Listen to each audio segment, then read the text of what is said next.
하나님께서 사랑하는 몽골의 학우들을 기억해 주시고 항상 눈동자와 같이 보호하여 주시옵소서. Бурхантай өөрийн хайртай Монгол дахь ажилчдыг үйлчлэгч оюутнуудыг санаж өгч та нүдний цэцгийн мэт хамгаалж хайрлаж өгөөч. 이제 더운 여름날이 찾아오고 있는데 하나님께서 여러 가지 어려운 일들이 많이 있습니다. 하나님께서 다 시온이 저희들을 도와주시기를 간절히 원합니다.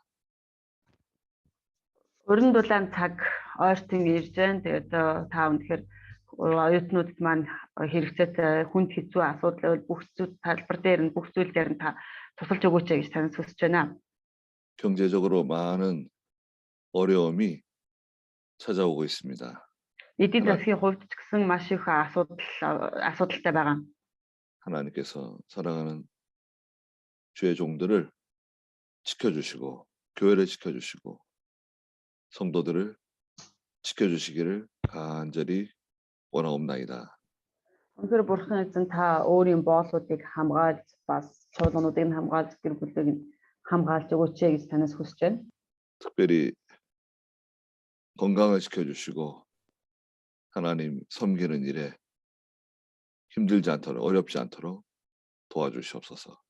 Тэр дундаа та эрүүл мэндийг нь илүү их хамгаалж бурхан таны ажлыг хийхэд бурхан таны өмнө үйлчлэхэд ямар нэгэн саад бэрхшээлгүй байхад та туслаач. 이 시간도 하나님 영광을 받아주시고 예수님의 이름으로 기도드리옵나이다. Энэ цаг мөчид гэсэн бурхан та өөрийн алдрыг аваач гэж Есүсийн нэрээр залбирлаа. 아멘. Амен. 오늘은 그 역대상 24장입니다. За өнөөдөр 24-р бүлэг тийм ээ шаштрын дээр 24-р бүлэг. 네.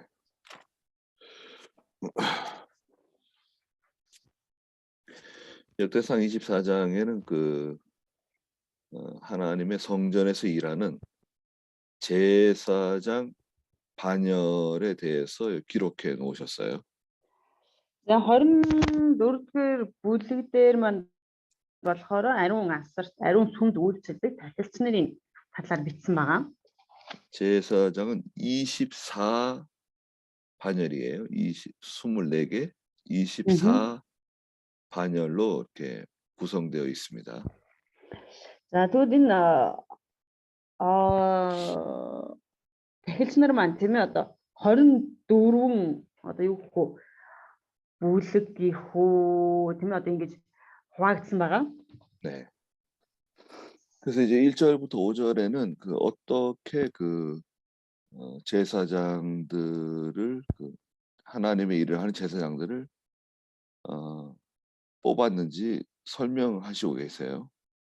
Тэгээд 1-5 дугаар ишлэл дээр болохоор хэрхэн тийм ээ одоо тахилч нарыг одоо ажилд нь томилж хуваарлах талаар одоо тайлбарлаж хэлж байгаа.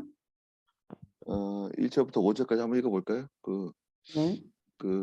메드바이러 씨, 좀 읽으실 수 있으세요? За Менд바이러 уншихад гайгүй юу ингээд уншиж болох нь үү гинэ. 1-5 дугаар ишлэл. 1절부터 5절. 1-5 дугаар ишлэл. 1-5. 네. 아라니후 나타 아피호 이제 상담을 나와요. 이 나타 아피호나 이것이 오는 오도스와 그거 나와. 그거 그래서 이제 상담을 다 같이 와서 아이 이제 지금 어떤 작가 상담을 어떤 아크리스 말이야 하는 수준 아주 뛰어나고 우수한 거같이 이제 지금 어떤 건 사람들은 어떤 건 무서워서 들고 이 말씀도 들고 거해서 이제 지금 어떤 건 수익을 아는 사람 들고 사람들은 어떤 건 수익을 나는 들고 온 거야. 하나님은 아내가 사람을 와서 이것들이 오고 들고 가서 없죠? 그 샤워가 소화하고요. 네. 네. 그 야곱의 아들들은 몇 명입니까? Яаковын хүүхдүүд гэх юм бол тийм ээ хөвгүүд гэх юм бол хэдэн хүүхэдтэй вэ? 12명의 아들을 낳았죠. 12 хүүтэй. 그런데 첫째 아들이 르우벤이죠. 르우벤. Гэтэл том нь болохоор Рубен.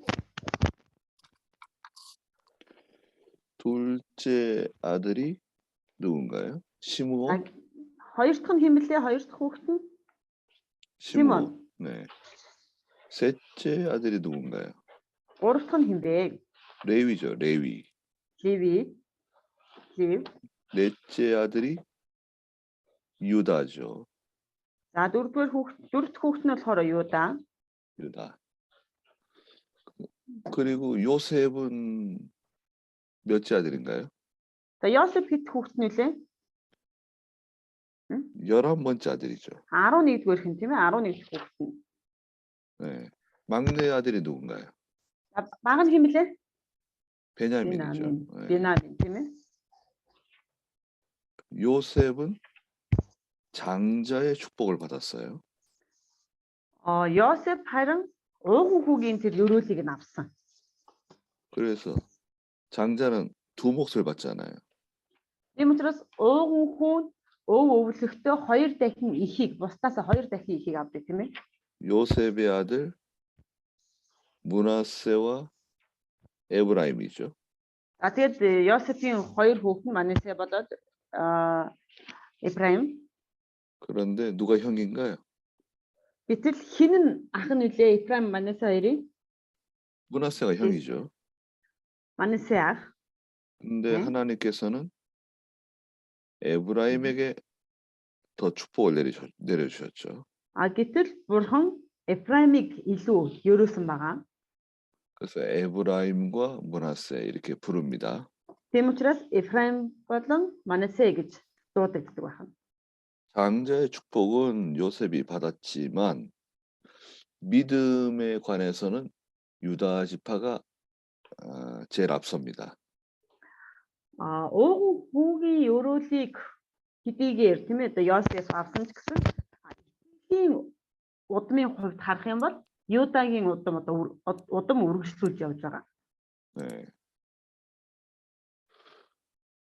르우벤은 장자지만 하나님 앞에 죄를 지었어요. Рубен бол хэдийгээр тийм ээ ууган хүү боловч тэр бурхны өвгөн нүгэл үлдсэн. 아버지 야곱의 첩과 동침을 했어요. Рубен ямар гим нүгэл үлдсэн бэ гэх юм бол аавынхаа татвартай тийм ээ одоо юу гэдэг одоо аавынхаа их нэртэй одоо унтцсан байгаа. 그 모든 일에 뒤로 밀려났어요. Тийм учраас бүх зүйл түүнд өгүүлсэн бүх зүйл нь одоо хойшлогдсон гэж. 잘못은 루벤이 혼자 죄를 지었는데 그 결과는 루벤 지파 전체가 다 그 하나님의 축복에서부터 멀어졌습니다. Буруу гэх юм уу тэр гим нүглийг нь болохоор Рубен ганцаараа үүссэн боловч гэтэл тэр гмийн төлөөсийг буюу тэр гим нүглээс болоод өрөөлүүд Рубений удмынханд бүгдэнд нь одоо очихооргүй тийм ээ одоо хойшлсон одоо юу гэдэг очихооргүй болсон байна. 셋째가 레위인데요. 레위는 하나님이 특별한 은혜를 베풀어 주셨죠.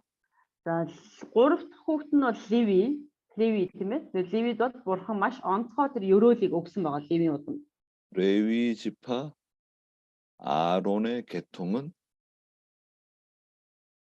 제사장이 나올 수 있는 그런 축복을 받았죠.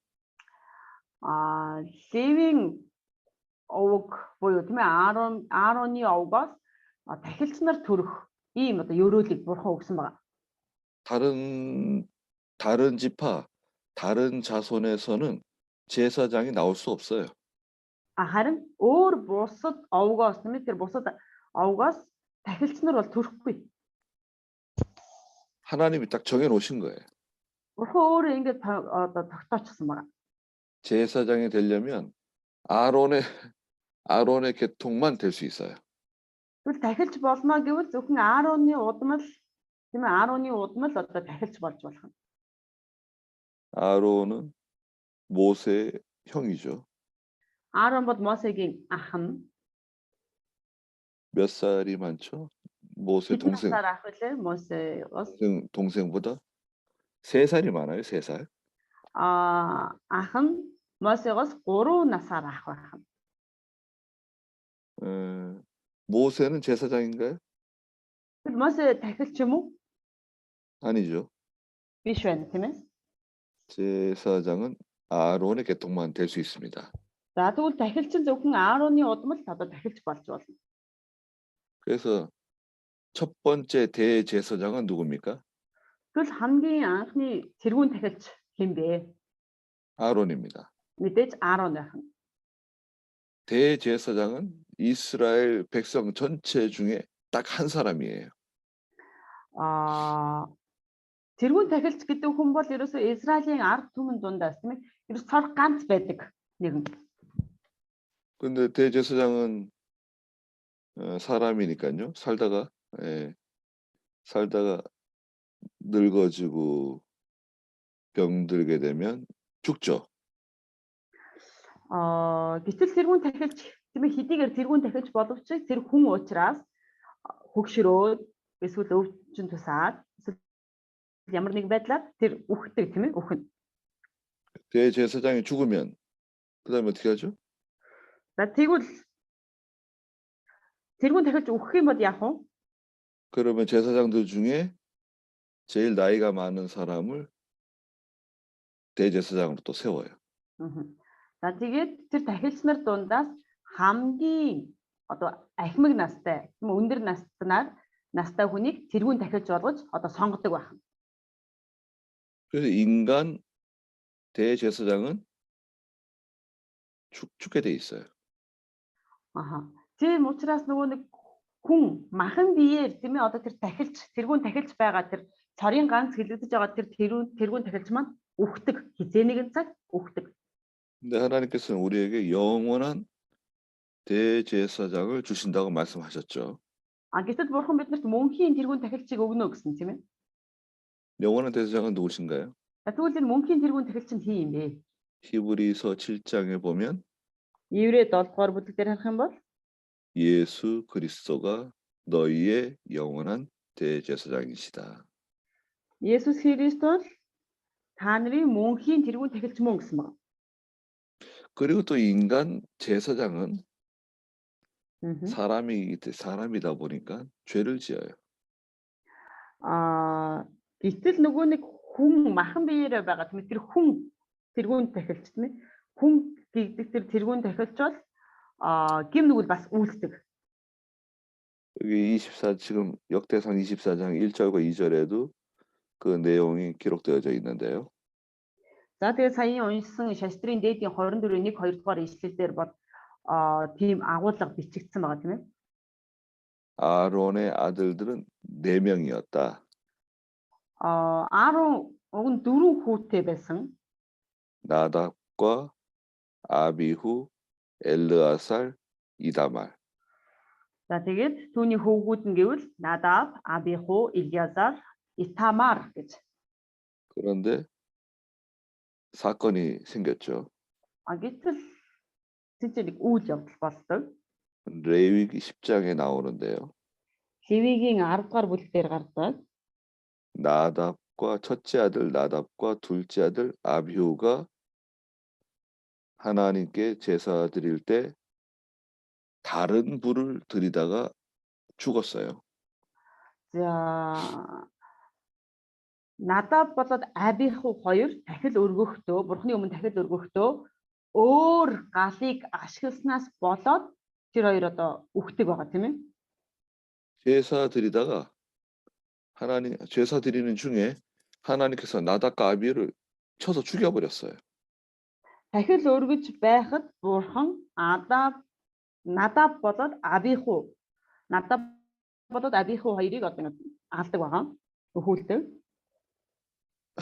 예배 시간에 제사장들이 죽은 거예요. 목사들이 죽은 거예요, 말하자면. За одоо өнөө үеэр ярих юм бол тийм ээ мөргөл өргөөд бурханы өмнө мөргөл өргөөсөж чи пасторууд өгсөн гэсэн. 예배가 무서운 겁니다. 두려운 시간입니다. 예배는. Мөргөл бол маш одоо юу гэдэг аимшигтай цаг гэх үү тийм ээ. 자기 마음대로 예배를 이렇게 인도하면 안 됩니다. Тийм учраас өөрийнхөө дураар гэх үү тийм өөрийн хүслээр мөрөглийг удирдах болохгүй. 나답과 아비후가 왜 죽었다고 성경에 기록했는가요? Тэгвэл Надаб болоод Абиху хоёрыг яагаад өгсөн гэж Библиэлд бичсэн байгаа юм бэ? 하나님께 Яспас гал өргөсөн. 다른 불을 들이다가 죽었다 그랬죠. 다른 불. Бурхны өмнө өөр гал буюу тийм ээ ёс бус гал ашигласнасаа болоод өгсөн. 남수장 목사님 뭐라 그랬어요? Таран бүр을 어, тусаагаа зүгт. 다른 불을 들이다가 하나님의 징계로 죽었어요. Өөр бүр тийм ээ тэр ёс бус Бурхны одоо хийсэн галаас өөр галыг ашигласан учраас тэд нэр өгсөн байна. 다른 불은 뭔가요? За тэгвэл энэ өөр гал гэж яг юу хэлээд байгаа юм? Өөр гал. 다른 불은 뭐다? 이렇게 말씀하지 않으셨어요. Гэтэл өөр гал гэдгийг тэр бол өөр гал шүү гэж хэлээгүй. 그럼 다른 불은 과연 무엇이었는가? Тэгвэл тэр одоо өөр гал нь юу байсан юм бол доо? 나답과 아비후가 Надаб Абих хоёр 술 먹고 술 마시고 하나님의 제사장 일을 했습니다. Надаб Абиху хоёр Бурхны ажлыг хийхдээ тэрээр цогтуу тийм ээ одоо архиуцсан цогтуу байсан маа. 예수를 믿게 되면 술을 끊어야 돼요. Есүст итгэж байгаа бол итгэдэг бол тийм ээ одоо тэр архийг уухгүй байх хэрэгтэй. 하나님의 일을 하는 사람은 더더욱 술을 마시면 안 됩니다. Бурхны ажлыг хийдэг хүн тийм ээ тэр дундаа архийг ууж болохгүй. 우리 몽골 분들 술 좋아하시죠? Монголчууд бол архинд дуртай тийм ээ.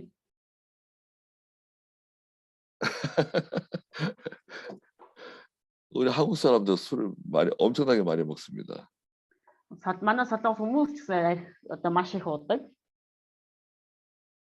예수 믿기 전에는 잘 몰랐기 때문에 하나님께서 그냥 묵인하세요. 못 본 척 해주세요.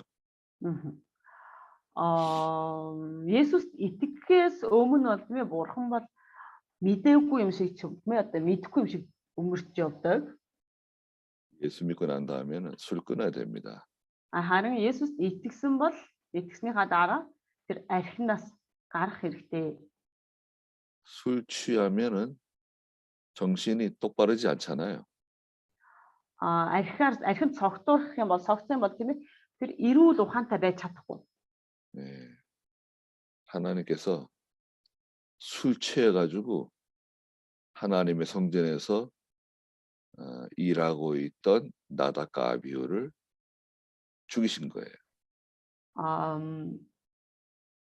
Гэтэл Бурхны сүмд тийм ээ Бурхны өмнө дахил өргөж байсан Надаб бодоод Абиху хоёр цогтуугаар гэх үү тийм ээ архинд цогтоод дахил өргөсөн учраас Бурхан тэднийг шийтгсэн байна. 뭐 보드카만 술인가요? Зөвхөн одоо водка гэхээр л арх уу? 뭐 포도주, Одоо дарс, 와인, 와인 또 뭐 한국의 술도 몽골에 들어가겠죠. 술 마시면 안 됩니다. Тийм учраас архийг бол хэрэглэж болохгүй.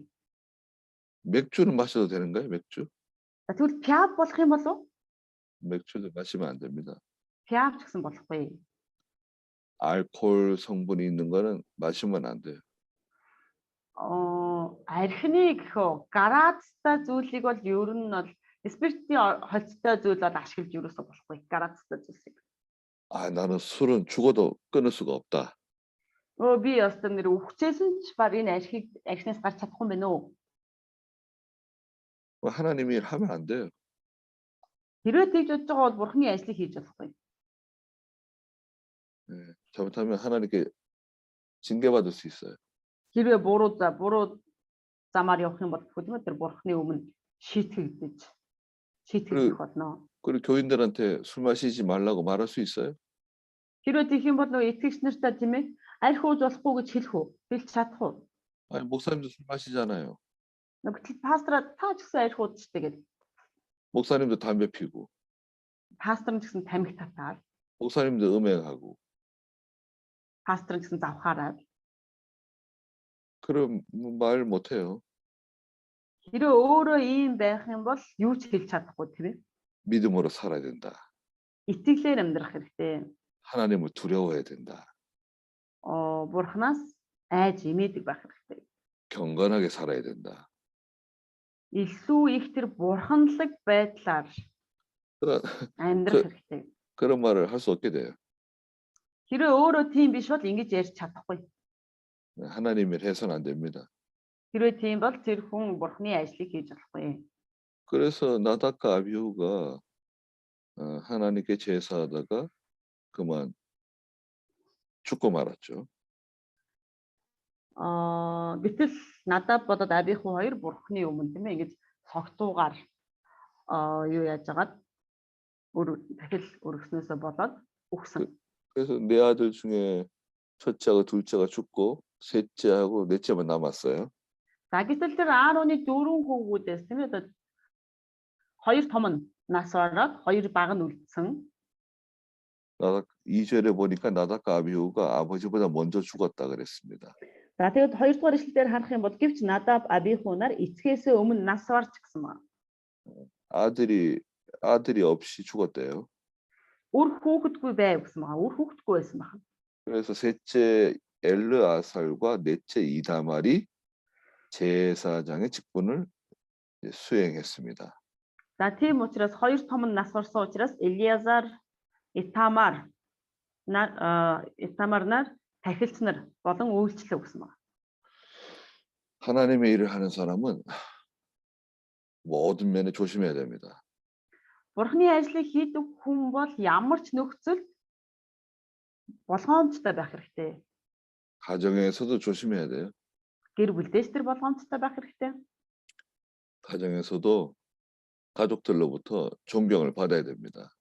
Гэр бүлдээ ч гэсэн тэр гэр бүлийнхаа гишүүдийн дунд хүндлэгдэх хэрэгтэй. 가족들에게 존경을 받지 못하는데 성도들에게 존경을 받을 수 없습니다. Тэр гэр бүлийнхнийхаа дунд хүндлэгдэж чадахгүй байж одоо чуулганы итгэгч нарынхаа дунд хүндлэгдэж чадахгүй. 말을 조심해야 돼. Үг хэлээ маш болгоомжтой ярих хэрэгтэй. 말을 막 함부로 말하면 안 됩니다. Хэлж ярихдаа хүртэл хамаагүй хэлж ярьж болохгүй. 또 행동도 아주 조심해야 됩니다. Үйлдэж байгаа үйл хөдлөлөө хүртэл маш их болгоомжтой байх хэрэгтэй. 화가 나도 잘 참아야 됩니다. Урсан ч сайн твчдэг байх хэрэгтэй. 잘 참지 못하시는 분들 있죠. Гэтэл нөгөө нэг уур хилэнгээ ч юм уу тийм ээ сайн твчиж чаддгүй хүмүүс байдаг тийм ээ. 나중에 큰 문제가 생길 수 있어요. Тэрээд гэх юм бол дараа нь маш том асуудалд орж болно. 하나님의 일도 못하게 될 수도 있습니다. Бурхны ажлыг хийж чадахгүй нөхцөл байдалд хүрч болцсохгүй. 그래서 이제 엘르아살과 이다말의 그 자손들이 서로 공평하게 일을 나누었습니다. Тийм учраас Элиазар болоод Итамар хоёр тахилж болоод тэдний үр удам нь тийм ээ одоо тэдний үр удам нь ажил үүргээ яг маш одоо тэгшхэн хуваарлаж авсан. 4절에 보니까 엘르아살 자손은 우두머리가 16 우두머리 그리고 이다말 자손은 우두머리가 8 우두머리로 이렇게 나누었습니다. За тэгээ дөрөвдүгээр ишлэл дээрээс харах юм бол Элизарын удмын тэргүүнүүд гэхүү тийм ээ Элизарын удмын эцгүүдийн бүлгүүдийнх нь тэгэхээр бүлгүүд нь ихээр 16 тэргүүнтэй байсан байгаа Элизар нь. Гэтэл Итамар нь болохоор 8 тийм ээ тэргүүнтэй байсан байна удамдаа. 네, 그래서 이 사람 그 우두머리들이 모든 그 하나님의 일을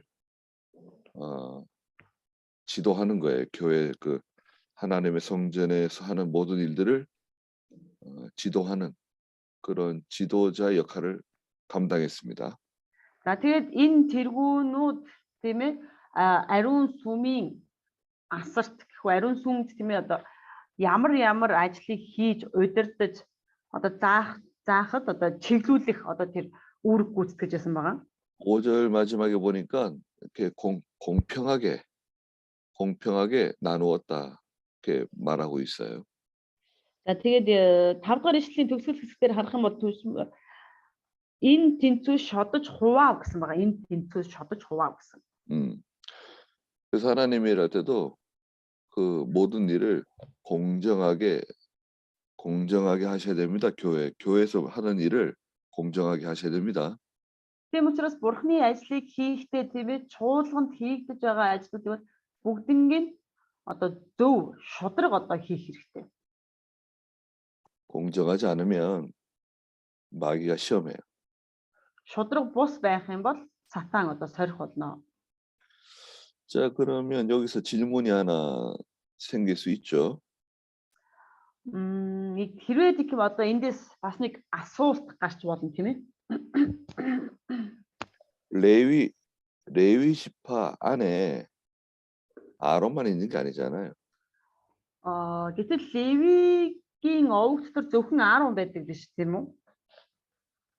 아론의 계통은 제사장 계통인데 나머지 레위 사람들은 뭐 하는 겁니까?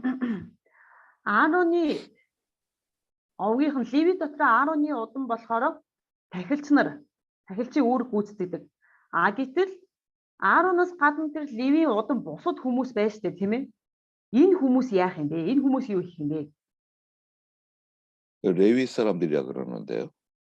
За тэгвэл тэдний бүгдийн Левичүүд гэж хэлж байгаа тийм ээ Левичүүд.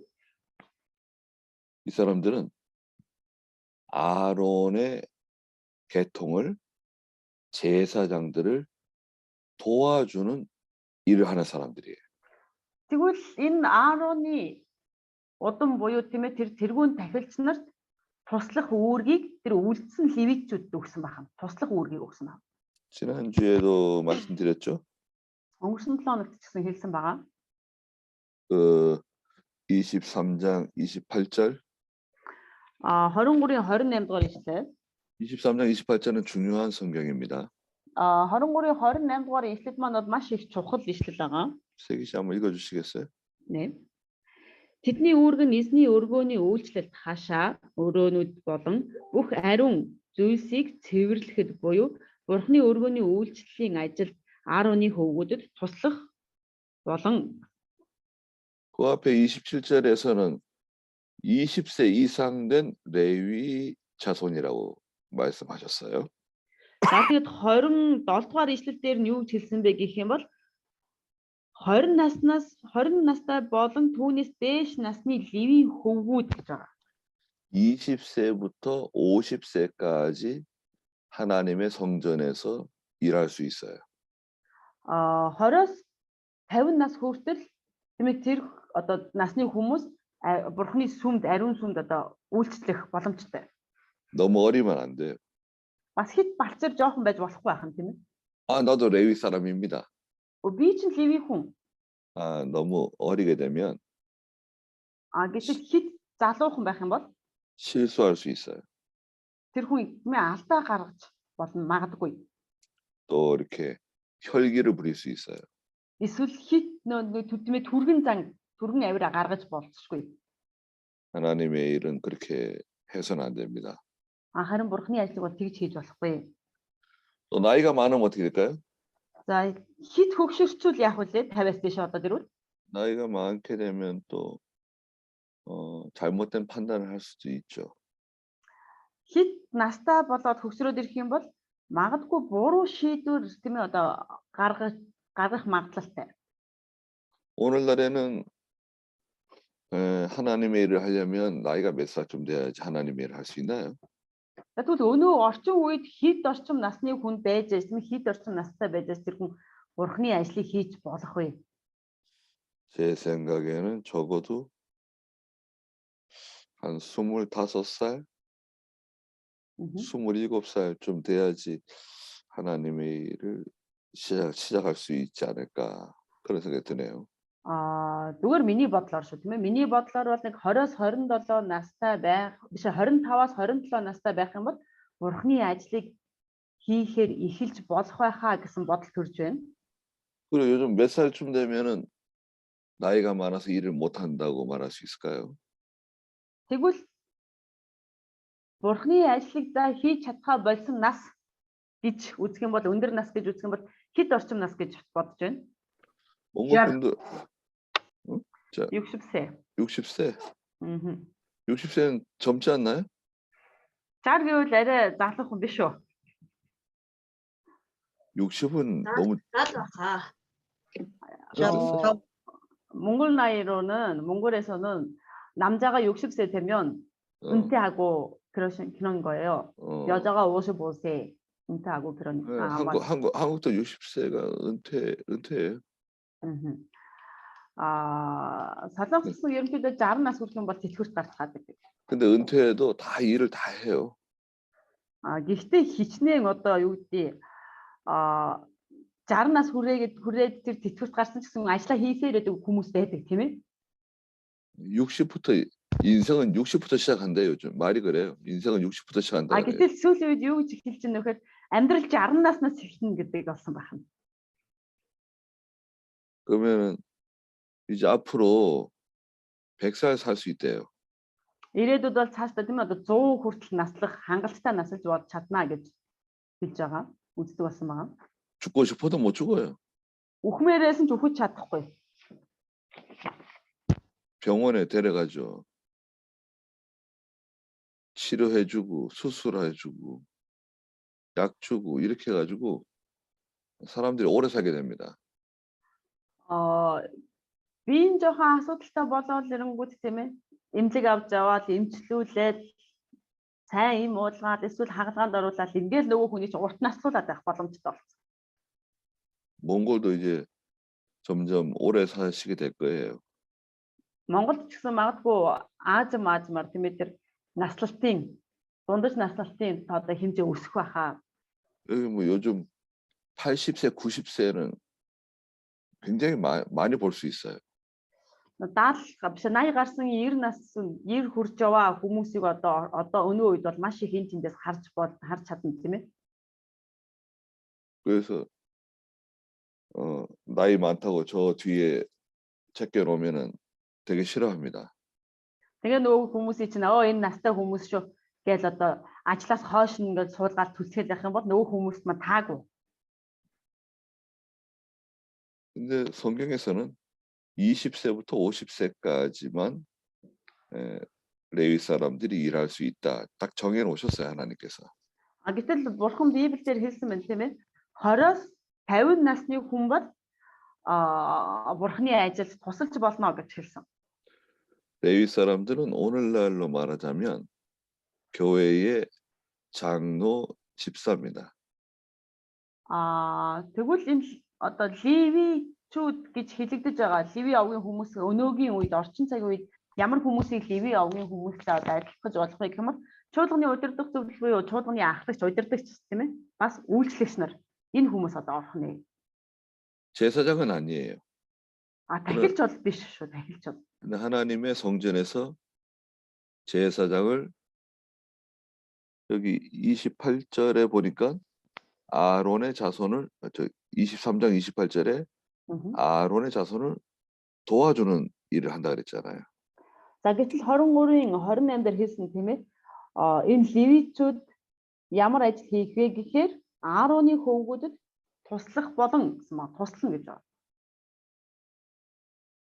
도와주는 위치에 있는 사람이에요. Тэгвэл энэ левичүүд ерөөсөө туслах тэр байр суурьнд байгаа хүмүүс байна. 두 번째 이 사람들이 하는 일은 레위 사람들이 하는 일은 그 23장 28절 마지막에 하나님의 전에서 봉사하고 섬기는 일이라 그랬어요. За тэгээд дараа нь юу гэж хэлж байна гэх юм бол бидний хийх ёстой ажил нь юу вэ гэвэл Бурхны сүмд тийм ээ үйлчлэл, Бурхны тэр эзний өргөний үйлчлэлд одоо үйлчлэнэ гэсэн байна. 그러니까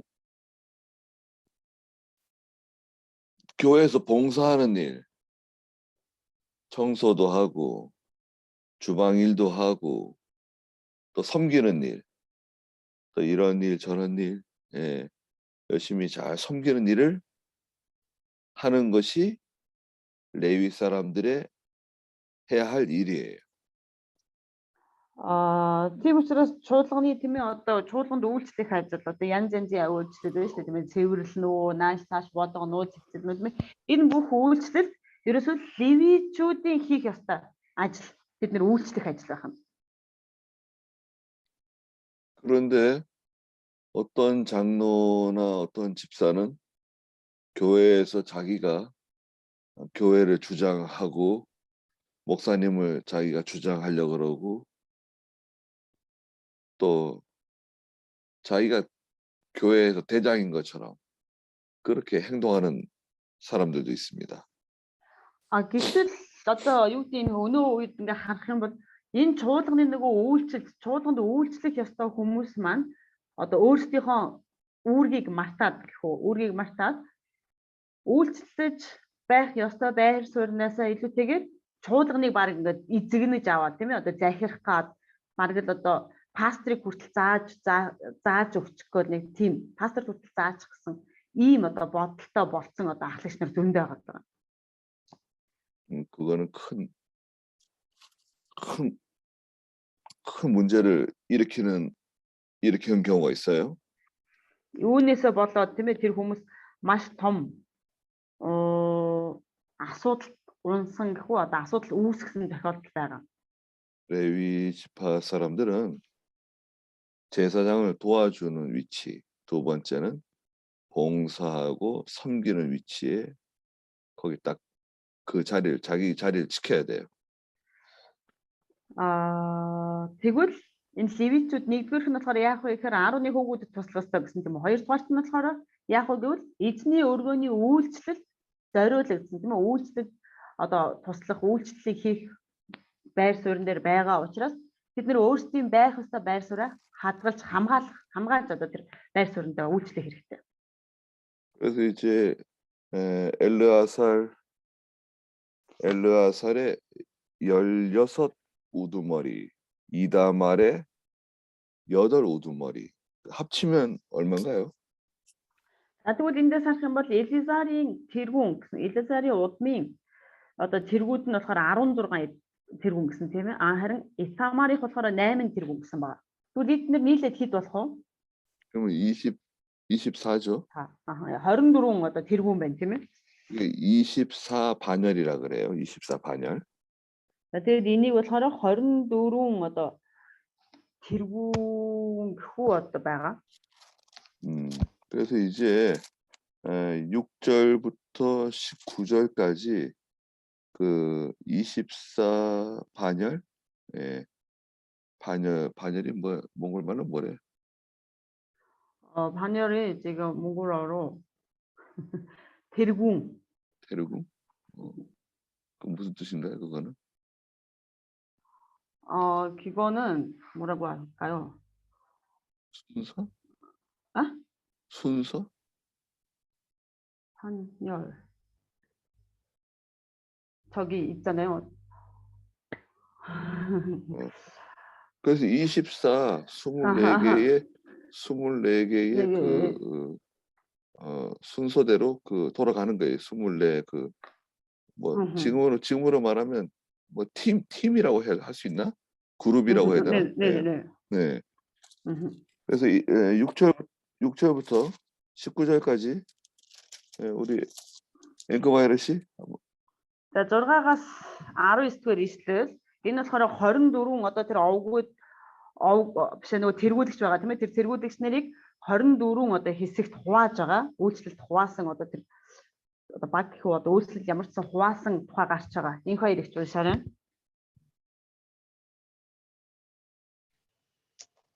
За. Бурхны өмнө ариун газарт Итамарын хүүгүүд болон Илезарын хүүгүүд тэргүүн байсан учраас тэднийг шавгаар тус ховоо. Таваас эхэлчлээ. За. 6절부터 Левичүүдээс 6절부터 19절 맞아요? Левичүүдээс 6-аас 19 шүү дээ. За эхлээд Левичүүдээс гаралтай Натаниэлийн хүү Гүш Шимай тэднийг хаан Ноёд тахилч Задок Абитарын хүү Ахимелех тахилч болон Левичүүдийн эцгийн бүлийн тэргүүнүүдийн өмнө тэмдэглэсэн билээ. Елизерахаас нэг эцгийн бүл, Итамарихаас нэг эцгийн бүлийг ээлжлэн авчээ. Эхний шавга Йохорибт бууж, хоёрдугаарх нь Едя, гуравдугаарх нь Харим, дөрөвдүгээрх нь Сиорим, тавдугаарх нь Малхия, гуравдугаарх нь Миамин, долдугаарх нь Хаккоз, найндугаарх нь Абия, есдүгээрх нь Ешва, 10-дугаарх нь Шикания, 11-дугаарх нь Еляшиб, 12-дугаарх нь Яким, 13-дугаарх нь Хоппа, 14-дугаарх нь Ешебяб, 15-дугаарх нь Белга, 16-дугаарх нь Иммер, 17-дугаарх нь Хизир, 18-дугаарх нь Хипезез, 19-дугаарх нь Питахия, 20-дугаарх нь Ихезкел, 21-дугаарх нь Яхин, 22-дугаарх нь Гамул, 23-дугаарх нь Элия, 24-дугаарх нь Мазиад бов. Өвөг эцэг Ааронд Израилийн бурхан эзний тушаасан ёсоор Аароноор дамжуулан тэдэнд өгөгдсөн зааврын дагуу эзний өргөө дотор ороход тэдний үйлчлэлийн албан тушаал нь ийм байв. 네. 네. 이렇게 그 엘르아살과 이다말의 그 자손들이 공평하게 그 자리를 순서를 만들어 가지고 이제 성전에 들어가서 일하도록 그렇게 했습니다. Ингээд Елизар болоод одоо Итамарын удмын одоо 24 тэргүүд тийм ээ одоо тэргүүдээр одоо удирдуулсан хүмүүс ингээд түнд орж үйлчлэх болсон. 이게 그 다 우두머리들의 이름들이죠.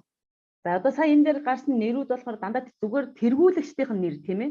тэргүүлэгчдийн нэр шүү. 우두머리가 이제 성전에 들어가면 그 우두머리를 중심으로 해가지고 거기에 속한 사람들이 다 하나님의 성전에 들어가서 이제 하나님께 봉사하고 하나님 앞에서 일하는 거예요. За тэгээд энэ хүмүүс одоо тэргүүлэгч нараараа ингэ сонгогдоод ариун сүмд эзний өргөөнд орон одоо үйлчлэлд томилогдсон одоо үйлчилж байгаа. 그래서 그 24 그 반열이 공평하게 돌아가면서 성전에서 일하고 그다음 집에 갈 때 먹을 양식도 함께 하나님께서 가져갈 수 있도록 허락해 주셨습니다. За тэгээд энэ 24 тэргүүлэгч маань тийм ээ өөрөөсөө одоо ээлжлэн одоо тийм ээ хуваарийн дагуу ээлжлэн ажиллаад үйлчлээд за тэгээд үйлчлэл нь дуусаад харихтаа энэ хүмүүс бурхан одоо идэх хоол хүнсийг нь хүртэл ариун сүмээс эзний өргөнөөс одоо хангуулж өгч байсан. 그 19절에 보니까 하나님께서 그들의 조상 아론에게 명령하신 법도에 따라서 여호와의 전에 들어가서 봉사한 직무라고 말씀하셨어요. За тэгээд 19-р эшлэлээр харах юм бол тийм ээ эдгээр нь тэднийг эзний өргөөн доторх орох үед тэдний үйлчлэгээний үүргүүд байсан бөгөөд тэдний өвөг эцэг Ааронд Израилийн бурхан эзний тушаасны дагуу тэдгээр дамжуулан түүгээр дамжуулан тэдэнд өгөгдсөн зааврын дагуу байваа гэж хэлж байгаа. 이거는 실수를 하면 안 되는 일입니다. За энэ үйлчлэл бол тийм ээ алдаа хийж гаргаж болохгүй одоо зүйл. 성전에서 하나님의 일을 그 모자람이 없이 잘 감당해야 하는 사람들입니다. Энэ хүмүүс бол үйлчлэлд тийм ээ бурхны эзний өргөөнд ямар нэгэн үйлчлэлийг дутуу дулмиг хийж болохгүй ийм одоо чухал үүрэг хүлээж авсан хүмүүс байгаа. 오늘날에도 이 하나님의 일을 하는 사람은 자기의 가정이나 자기의 자녀보다도 하나님의 일을 더 중요하게 생각해야 됩니다. Өнөө гэсэн бурхны ажлыг хийж байгаа хүмүүс тийм ээ бурхны ажлыг өөрсдийн үр хүүхэд, өөрсдийн гэр бүл, өөрсдийн ямар нэгэн зүйлээс өмнө тийм ээ нэн тэргуунд тавин одоо бурхны ажлыг хийх хэрэгтэй гэж. 그러면 20절부터 마지막 31절까지 우리 문샤칸 씨 Мөнх сайхан гэж. 뭐라 그래? 어떻게? Мөнх сайхан. 몽크샹 씨. 그 20절부터 31절까지 20-аас дуустал нь 32 дугаар ишлэл байна уу? 네. Дуустал нь уншина. 네. Левийн бусад хүүгүүд нь Арамын хүүгүүдээс Шубелийн хүүгүүдээс Идея Рехабагийн хүүгүүд 조금 띄어서 읽으라 그래요. Утаснаас жоохон холдоод уншихгүй хит цойроотой байна, царгаад байна гэнэ. 네.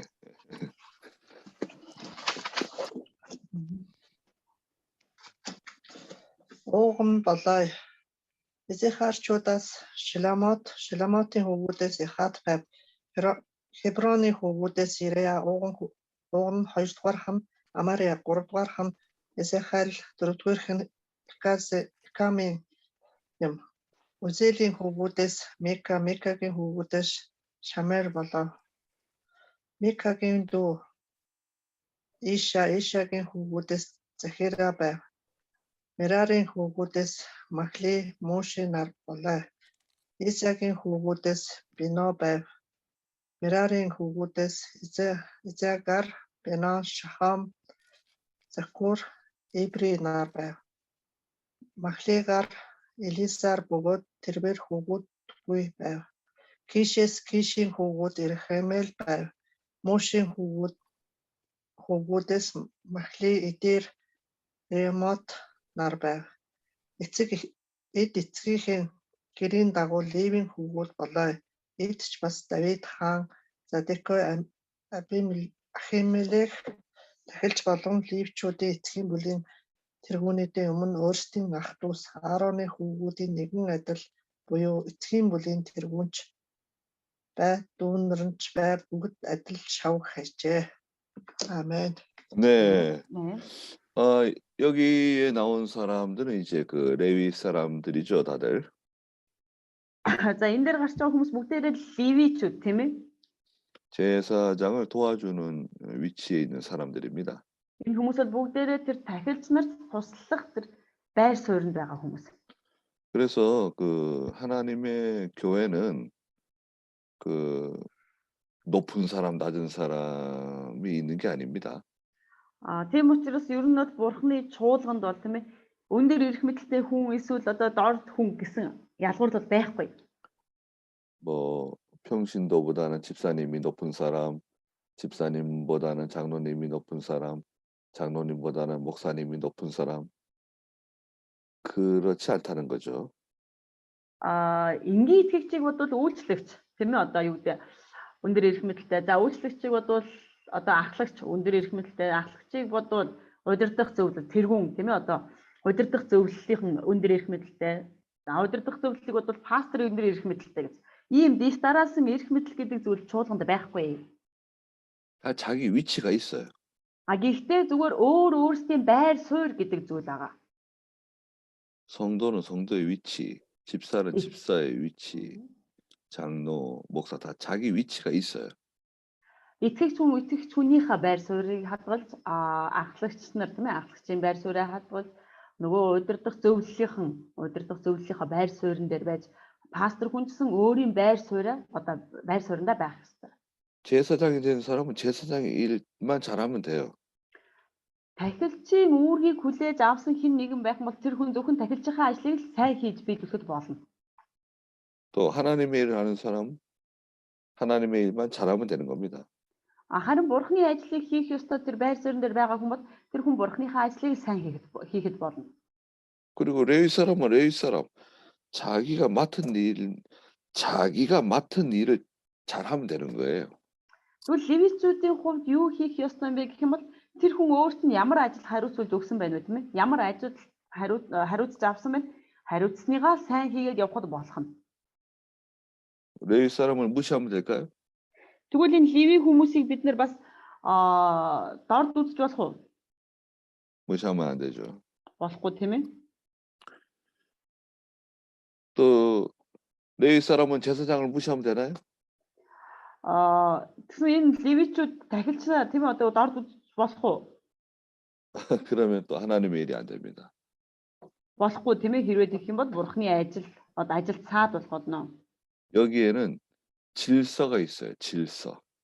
Энд бол ерөөсөө дис дараа гэдэг зүйл байгаа. 질서면으로 볼 때 제일 위에 있는 사람은 누군가요? За дис дарааллын хуваар харах юм бол хамгийн дээр байгаа гэхүү одоо хамгийн дээр одоо хуваарлагдах гэхүү одоо эрэмблэгдэх хүн хэн байх болоо. Дис дараагийнх нь харах юм бол 제사장이죠. за мэдээж тахилч байна тийм ээ энэ чи харах юм бол 그 다음에는 дараа нь 레위 사람들이죠. тэр леви хүн болно тийм ээ. 그 다음에는 일반 백성들입니다. Тэгээ дараа нь болохоор энгийн ард түмэн. 성경에는 여자의 머리는 누구죠? Библиэр юм бол эмэгтэй хүний тэргүүн нь хэн гэсэн мөлий? 남자다. За нөхөр тийм ээ эр хүн. 남자의 머리는 Эрэгтэй хүний тэргүүн нь 예수 그리스도고. Христ байна тийм ээ Есүс Христ. 예수 그리스도의 머리는 Есүс Христийн тэргүүн нь 하나님이시다. Бурхан эцэг байх нэ. 남자와 여자를 이렇게 그 여자를 무시하는 게 아닙니다. Ингэж одоо эренблээгээд энэ маань тийм ээ эмэгтэй хүнийг дорд үзээд байгаа юм бол биш ээ. 인격적으로는 동등이에요. Яг одоо юу гэдэг мөн чанарын хувьд оршихуйн хувьд харах юм бол яг адилхан төвшөнд байгаа.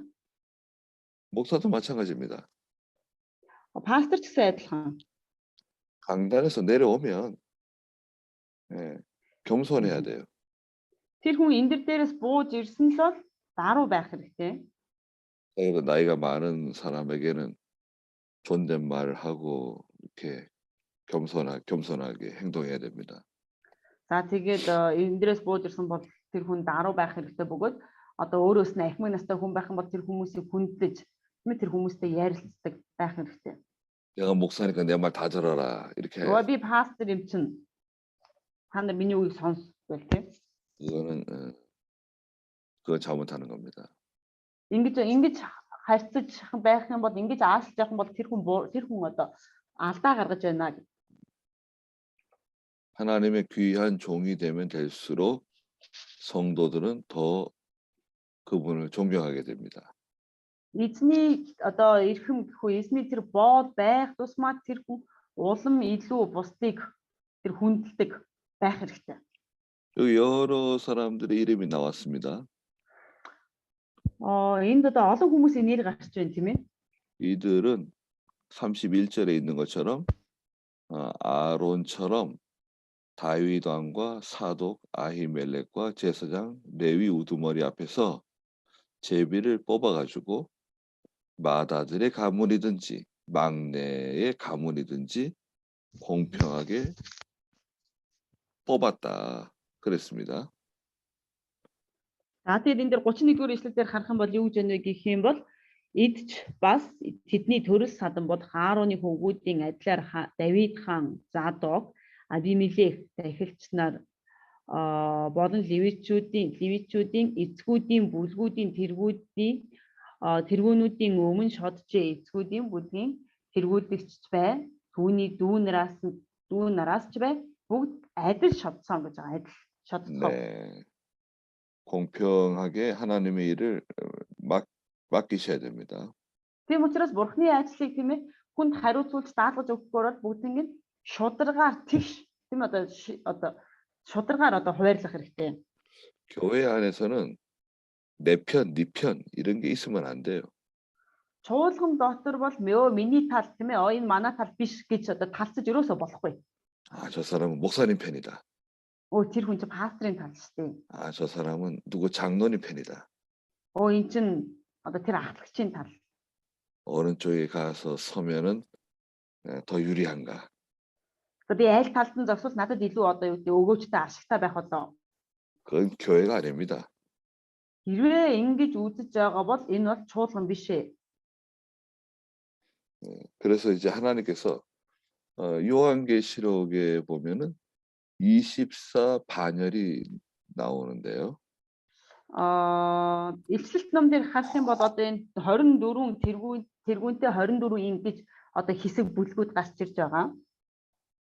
이게 바로 여기 24 반열에서 나온 단어입니다. Гэтэл энэ нь болохоор яг юу гэдгийг энэ 24-өөс эхлэлтэй энэ 24-өөс үүдэлтэй тэр бүлгүүд хэсгүүд байгаа. 계시록 4장 4절 한번 보시겠어요?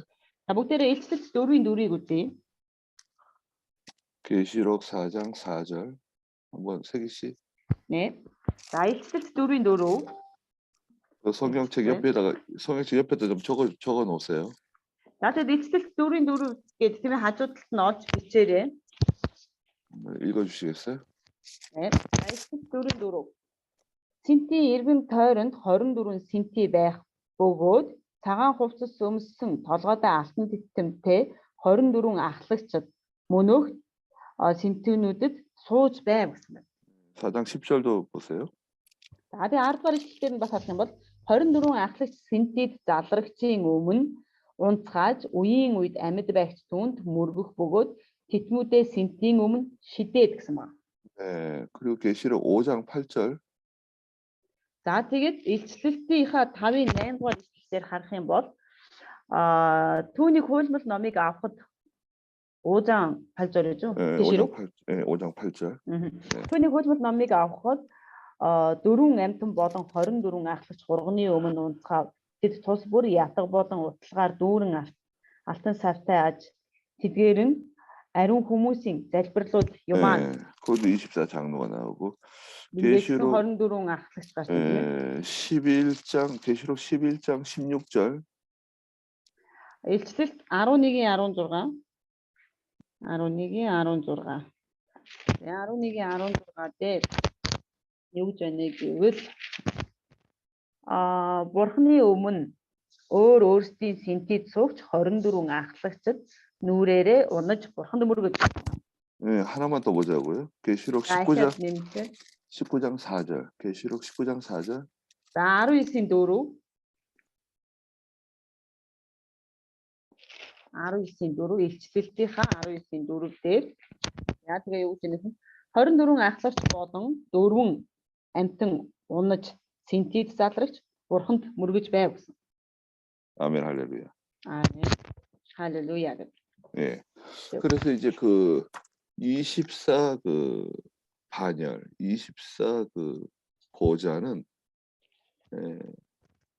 오늘날로 말하면은 구약의 12, 신약의 12 이렇게도 우리가 이해할 수 있어요. 24 тийм ээ энэ одоо 24 ахлагчийг бид нэр бодохдоо хуучин гэрээнд 12, шинэ гэрээний 12 гэж ойлгож болно. 그래서 하나님의 일을 잘 하기 위해서 하나님이 세우신 귀한 직분들입니다. Энэ бол бурхны ажлыг сайн хийлгэхийн тулд бурхны бий болгосон тийм ээ бурхны томилсон ийм үүргүүд байгаа. Ажил үүргүүд байгаа. 자기 위치를 잘 지키는 게 중요해요. Тийм учраас хүн өөрийн байр сууриа сайн сахиж хамгаалах нь хамгийн чухал. 어떤 교회에서 그런 일들이 있었대요. Нэг чуулганд одоо бас тийм асуудлууд байсан байгаа. 목사님께서 이렇게 설교를 하고 내려오시면 어떤 장로님이 목사님 좀 드릴 말씀이 있습니다. 네. Пастор одоо ингээд өндөр дээр гараад үг сургаал зааж аваад бууж ирэх юм бол одоо нэг ахлагч тийм ээ одоо удирдах зөвлөлийн нэг ахлагч пастраа нэг хэлмээр юм байна гэж хэлээл. 아 그런 본문은 설교하지 않는 게 좋겠습니다. Пастра та ийм сэдвэр ийм одоо энэ библиэр ишлэлээс тийм ээ ишлэлээр сургаал заахгүй байвал зүгээр байна гэж хэлээл. 아 기도는 그렇게 하시면 안 될 것 같습니다. Та ингэж залбирууд бас болохгүй юм шиг байна ч гэх шиг. 그런 말씀은 하시지 않는 게 좋겠습니다. Та ийм зүйлийг хэлэхгүй байсан, ярихгүй байсан тийм ээ одоо заахгүй байсан нь одоо зөв юм шиг байна гэх. 그래서 그런 게 도움이 될 수도 있는데 사실은 그런 말을 하는 것은 사실 적절한 말이 아니에요. 좋은 말이 아닙니다. Хэдийгээр яг хөө тэгж хэлж болох юм шиг боловч тийм ээ яг зөв зүйлийн талаар ярьлаа байг одоо бодчихлын ярьж байна гэж байсан боловч хизээч одоо ер нь бол тэгж хэлэх нь буруу байна. 그런 말을 할 때는 그냥 한 번만 말하고 더 이상 말하면 안 돼요.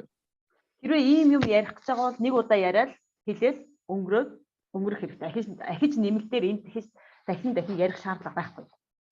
하나님의 종은 하나님께서 이렇게 알아서 하세요. Бурхны боолыг бурхан өөрөө тийм ээ одоо яаж удирдах, яаж чиглүүлэхээ өөрөө мэддэг. 잘못하면 하나님이 징계하세요. Тэр бурхны бол буруу зүйл хийх юм бол бурхан өөрөө түүнийг шийтгэн. 그래도 끝까지 말 안 듣고 나간다. Гэтэл тэр хүн ерөөсөө үг сонсохгүй зүтгээд байна. 그러면 나다카 아비우처럼 되는 거예요. Тэгээд их юм бол энэ хүн надад болоод абихунэр шиг тийм ээ бурхны шийтгэлийг аваад өгөх болно. 나다카 아비우가 지옥 갔다고 말하면 안 됩니다. Бурхны шийтгэлийг аваад өгсөн байлаа гэд надад болоод абиху хоёрыг там руу явсан гэж хэлж болохгүй. 하나님께 징계 받은 거예요. Тэр хоёр зүгээр бурхны одоо шийтгэлийг авсан, сахилгажуулалтыг авсан. 5분 쉬었다 할까요? За нэг 5 минут амраад үргэлжлүүлэх үү? 네. 네. 너무 감사드립니다. 무슨 뜻으로 баярлаа. 예, 들어가서 싸우고 다시. Цагаан сараас даг болно. 들어가서 6 сараас 유월 저기 민바일 학생이 6월부터 좀 바빠진대요. 6월부터. 아하. 6살이 17 хүртэл гүрийгээрээ.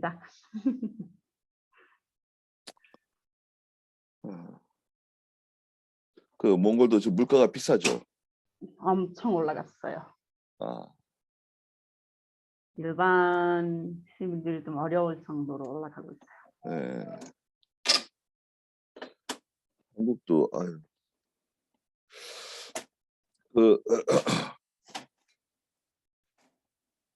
양식을 좀 사서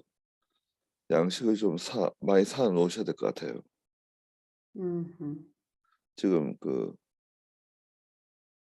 밀가루, 쌀 이런 가격이 계속 이제 많이 올라갈 거예요. Тэгээд ерөнхийдөө нөхцөл дэлхийн нөхцөл байдал, эдийн засгийн нөхцөлийг харах юм бол юмны үн нэлээд өсөж байна. Тийм учраас та нар боломжтой байх юм бол гурил бодаа ч юм уу ийм хоёр зүр идэх юмнуудаа сайн авч нөөцлөөрэй. Нөөцлөх хэрэгтэй ах шүү гинэ. 세계적으로 4군데의 그 곡창지대가 있어요. 쌀이나 밀이 많이 나오는 4군데 곡창지대가 있는데요.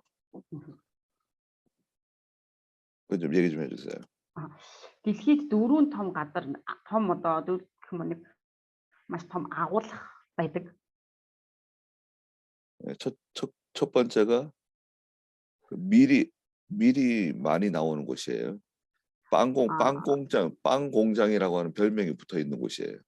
Агуулга биш одоо маш том урагц хураа завдаг тийм маш том одоо урагц суралцтай газар юм. Нэгдүгээрх нь болохоор одоо нөгөө гурил нь штэ гурилны тариа гэх үү тийм одоо буудаа одоо маш ихээр ургадаг тийм газар. Бүр баг ингээд талхны эх орон гэж нэрлэж болохоор хэмжээний тэгж их одоо гурил бисээ тариа хураа завдаг газар. 세계 밀의 70%가 거기서 나와요. Дэлхийн одоо гурилны тариа буудаа гэх үү одоо 70%-ийг нь тэндээс хангадаг. 어딘지 아세요? Хаанах юм бол мэдэх үү? 우크라이나입니다. Украин гинэ. 지금 전쟁 때문에 올해 농사를 못 지었어요. А гэтэл энэ одоо дайнаас болоод энэ жил нөгөө тэр украинчууд маань одоо тариалангаа эрхэлж чадаагүй. 그다음에 미국하고 아르헨티나입니다. Дараа нь болохоор Америк болоод Аргентин. 거기는 가뭄 때문에 파종을 제대로 못했어요. А гэтэл тэмцээ болохоор ган гачгаас болоод нөгөө газар мадраа янзалж одоо услахаа хүртэл сайн явж чадахгүй. 네 번째가 마지막으로 중국입니다. За тэгээд дөрөвдүгээрх нь болохоор Хятад мэдээж. 코로나 때문에 파종을 제대로 못했어요. А гэтэл тэд нар юу хөө нөгөө нэг коронавигоос болоод бас ингэж юу ч хийж одоо тариалтанд анхаарч чадахгүй. 씨를 못 뿌렸다고요. Үрээд суулгаж чадхааргүй тийм одоо нөхцөл байдал орсон. 그래서 곡식가 가격이 막 올라갈 겁니다. Тийм учраас одоо гурил будааны үн бол маш өндөр өсөх болно. 그래서 곡식을 좀 준비할 수 있으면 좀 준비해 놓을 필요가 있습니다. Тийм учраас боломжтой бол тийм ээ одоо хадгалж авах ч юм уу нөөцөлж авах боломжтой байх юм бол нөөцлөх боломжоор нөөцлөөрэй. 교인들한테도 말해 주셔야 돼요. Итгэгч нартай ч гэсэн одоо хэлээд. 네. 자, 그러면 За үргэлжлүүлээ. Баярлалаа материал явуулчаад жоохон хоцорчлоо юу хэлчихээ уучлаарай. Хүн яагаад Хоол хүнс будаа тариа гурилаа нөөцлөөрэй. Дэлхийн улс орнд Украин, Америк, Аргентин эднэр одоо Хятад эднэр үр суулгаж чадаагүй дайн одоо корона энтрээс болоод ган гачаас бод тийм учраас юмны үн өснөө тийм учраас эртхэн нөөцлж аваарэ гинэ. за 자, 25장 시작할까요? 네. За 25 дугаар бүлэг эхлэе. 25장에는 그 성전에서 하나님께 찬송 부르는 사람들에 대해서 기록해 놓으셨습니다. За 25 дугаар бүлэг болохоор эзний өргөөнд эзнийг магтах үйлчлэл, магтаалын үйлчлэлийн талаар гарч байгаа. 네, 남질만 씨 그 1절부터 7절까지 좀 읽어 주시겠어요? За намжламагч 1-ээс 7 дугаар ишлэлийг уншиж өгнө үү?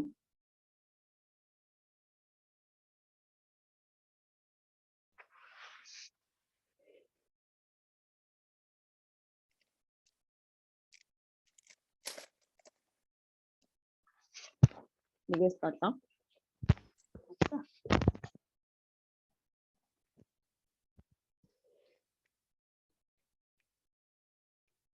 남질만 씨 어디 갔어요? байна уу? Намжламагч камерага хайччоо. 뭐, Уншихтай хүн нь хайшаа явчихоо. 사라져 버렸네. Камерагаад алга болчихлоо шүү гинэ тэний. Байна уу? Хүн байна уу? Намжламагч. 어디 가셨어요? харин кирогия. Намжламагч.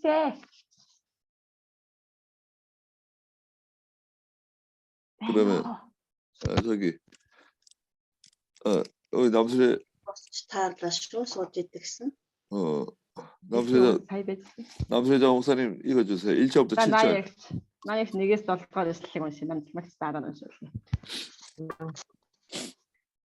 Давид болон цэргийн жанжингууд ятдаг босоо ятдаг цаан тоглон мишүүдүүлэх үйлчлэл зориулсан асфат хямаа Медүтүний хөвгүүдээс тусгаарлан авчээ. Энэ үйлчлэлд орсон хүмүүсийн тоо дараах болоо. Асафын хөвгүүдээс Асафын хөвгүүд бол Заккур, Йосеф, Нетаня, Ашерла бол нар бөгөөд хааны заавраар иш үзүүлдэг Асфатын удирдлага дор байв. Идүтүний хөвгүүд болох Гидела, Зери, Ешиа, Ишими, Хашаби, Матитя нар зургуулаа болоо. Эзэн талархаж магтахаар ятаг дарж иш үзүүлдэг эцэг Идүтунаараа тэд удирдуулдаг байв.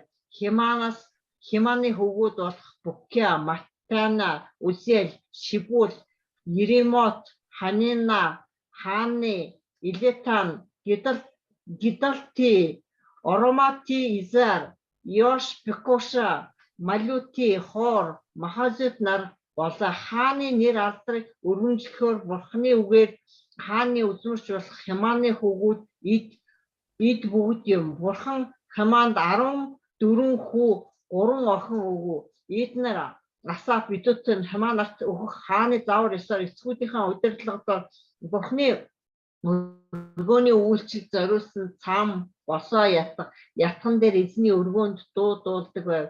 Тэд ба тэдний ахан дүүс буюу эзэн дуулахаар бэлтгэсэн чадварлаг бүгдийн тоо 288 байв. Амен. 네. За. 남지만 씨가 어떻게 아직 안 들어오네? 그러게요. 남들이 막 잘 주나 쏘긴 하가라. 네. 그 지금 25장 1절부터 이제 7절에 있는 내용은 그 6장 31절부터 48절에 대한 설명이에요. 그 옆에다 성경 옆에다 적어 놓으세요. За Библиэлд бичээд аваарай. Энэ 25-ийн 1-ээс 7 дугаар ишлэл маань болохоор 6장 31절에서 48절. 6장 31절에서 48절. 그렇죠. 네. 아하. Энэ 25-ийн 1-ээс 7 дугаар ишлэл маань болохоор юу вэ гэхээр шастрын дээдийн 6-гийн 31-ээс 48 дугаар ишлэлийн бүлгийн ишлэлийн тэр тайлбар нь явж байгаа. 여기서 이제 중요한 사람은 해만입니다. 해만.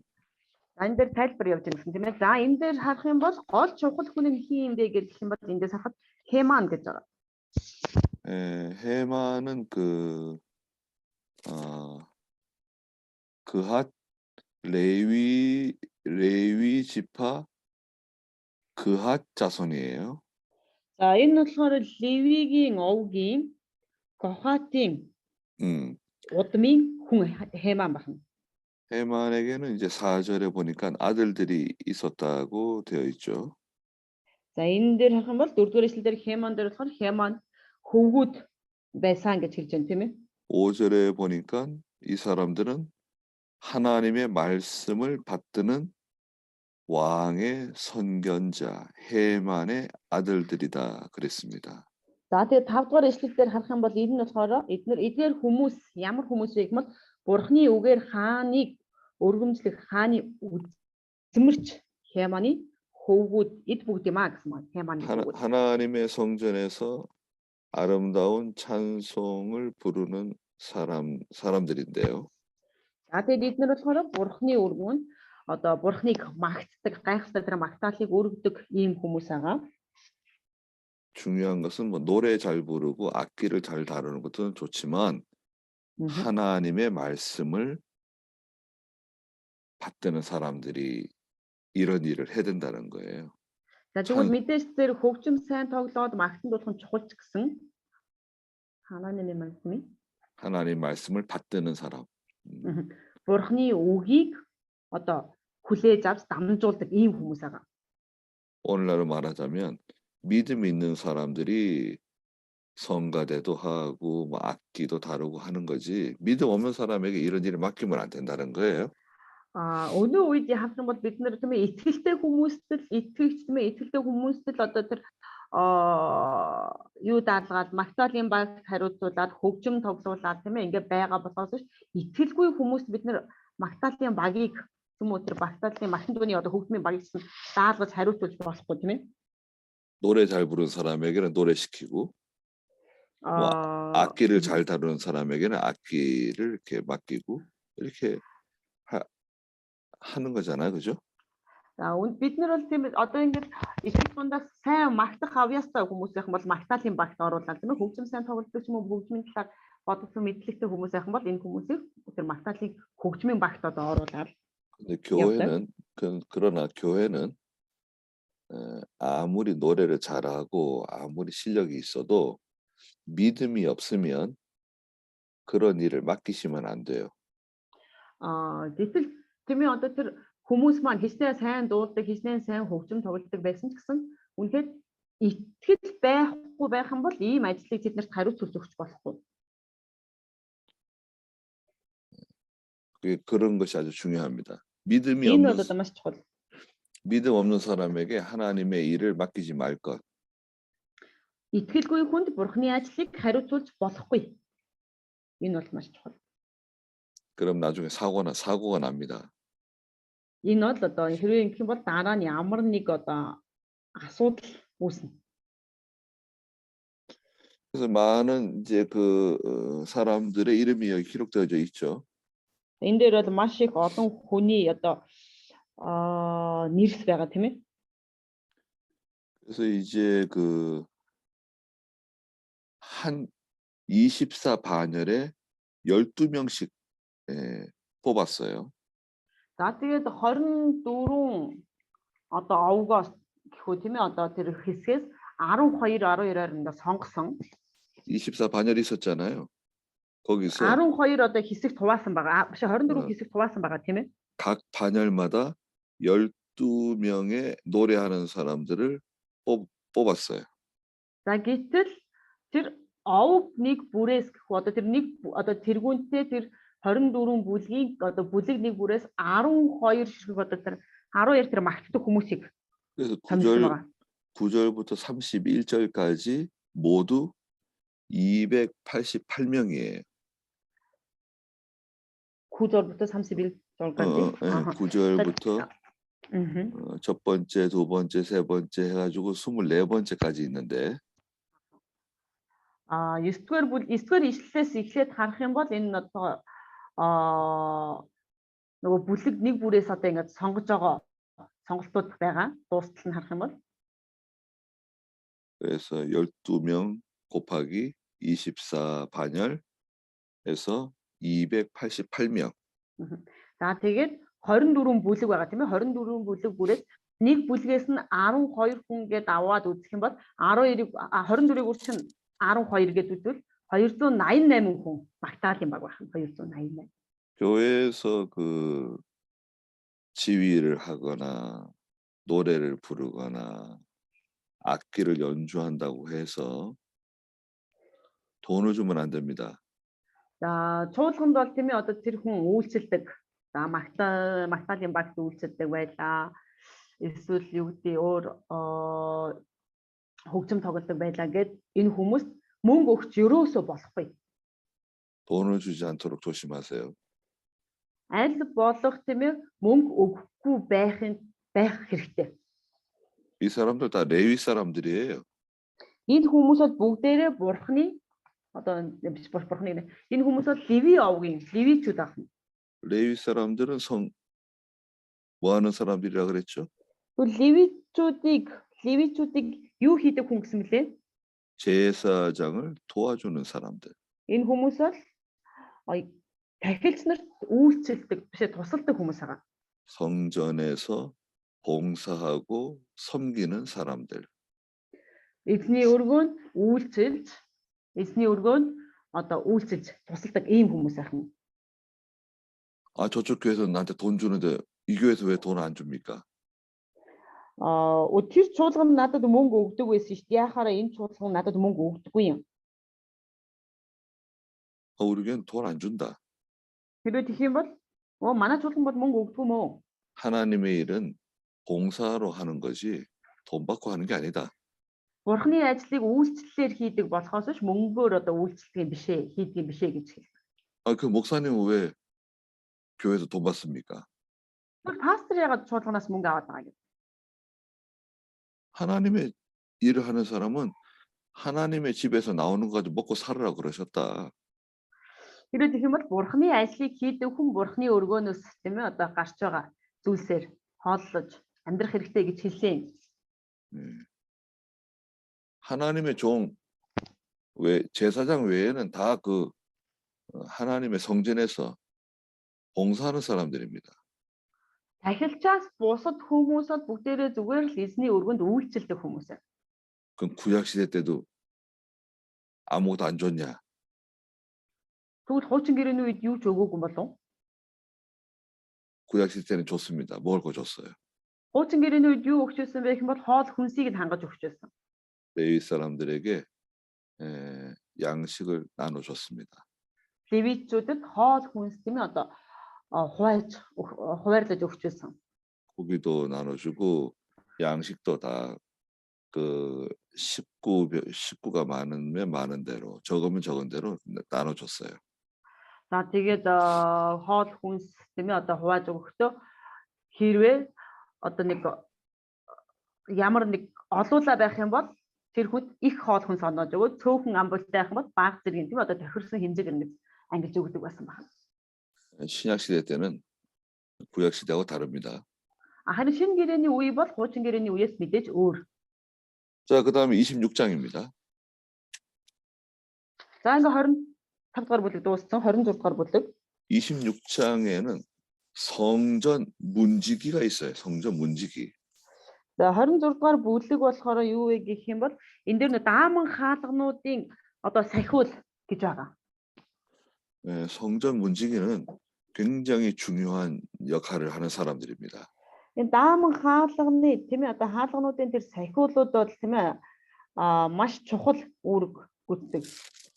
9장 26절에서는 성전 문지기는 아주 그 믿음 좋은 사람을 뽑아야 된다고 되어 있어요. 9장 26절 한번 За бүгдээр шастрын дээдийнхаа 9-р бүлгийг хангая. 앵커바이러 씨 9장 26절 좀 읽어주시겠어요? 앵커바이러 씨. Инх хоёр ихч 9-ийн шастрын дээдийн 9-ийн 26 дугаар ишлэл.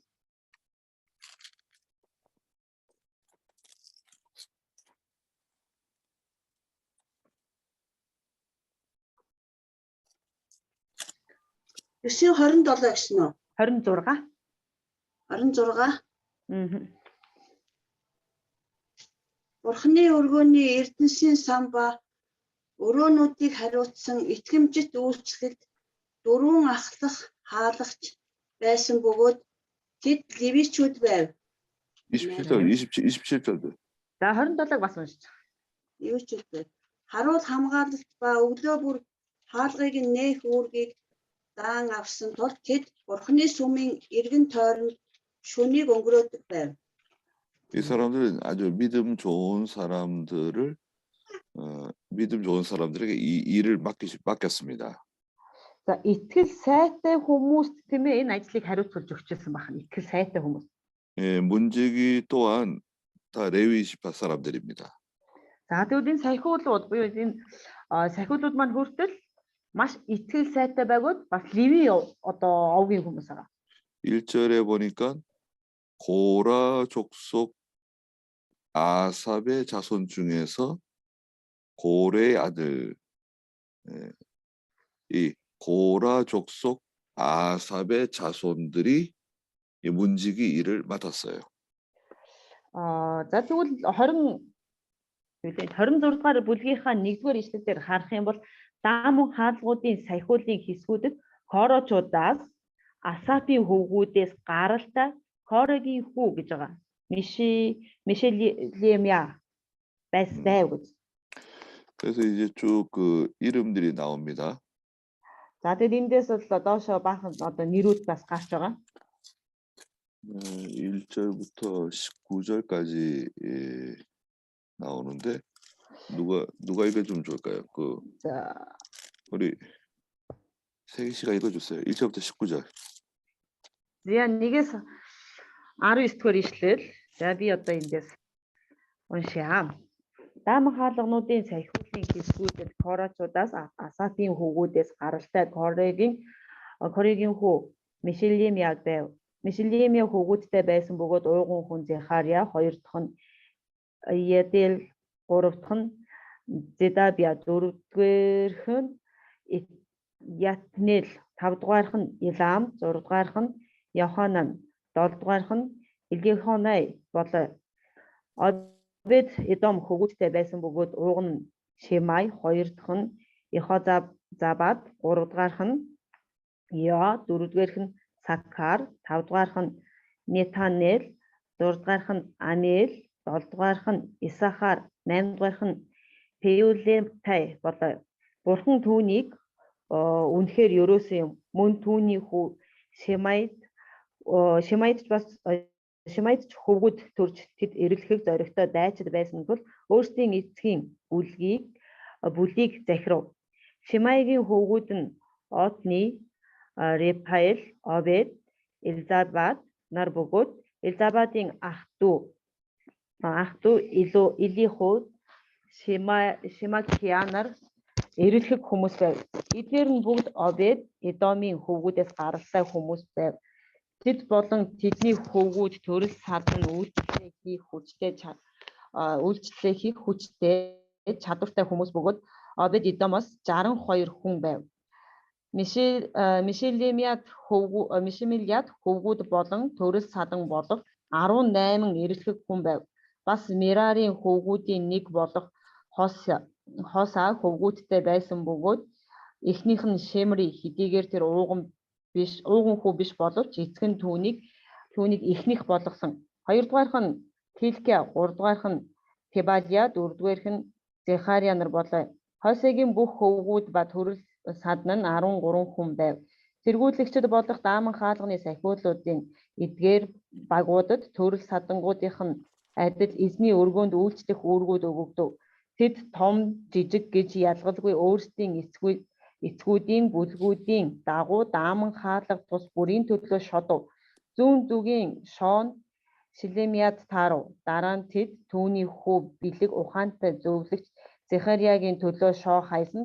Тэр нь умард зүгт бүү.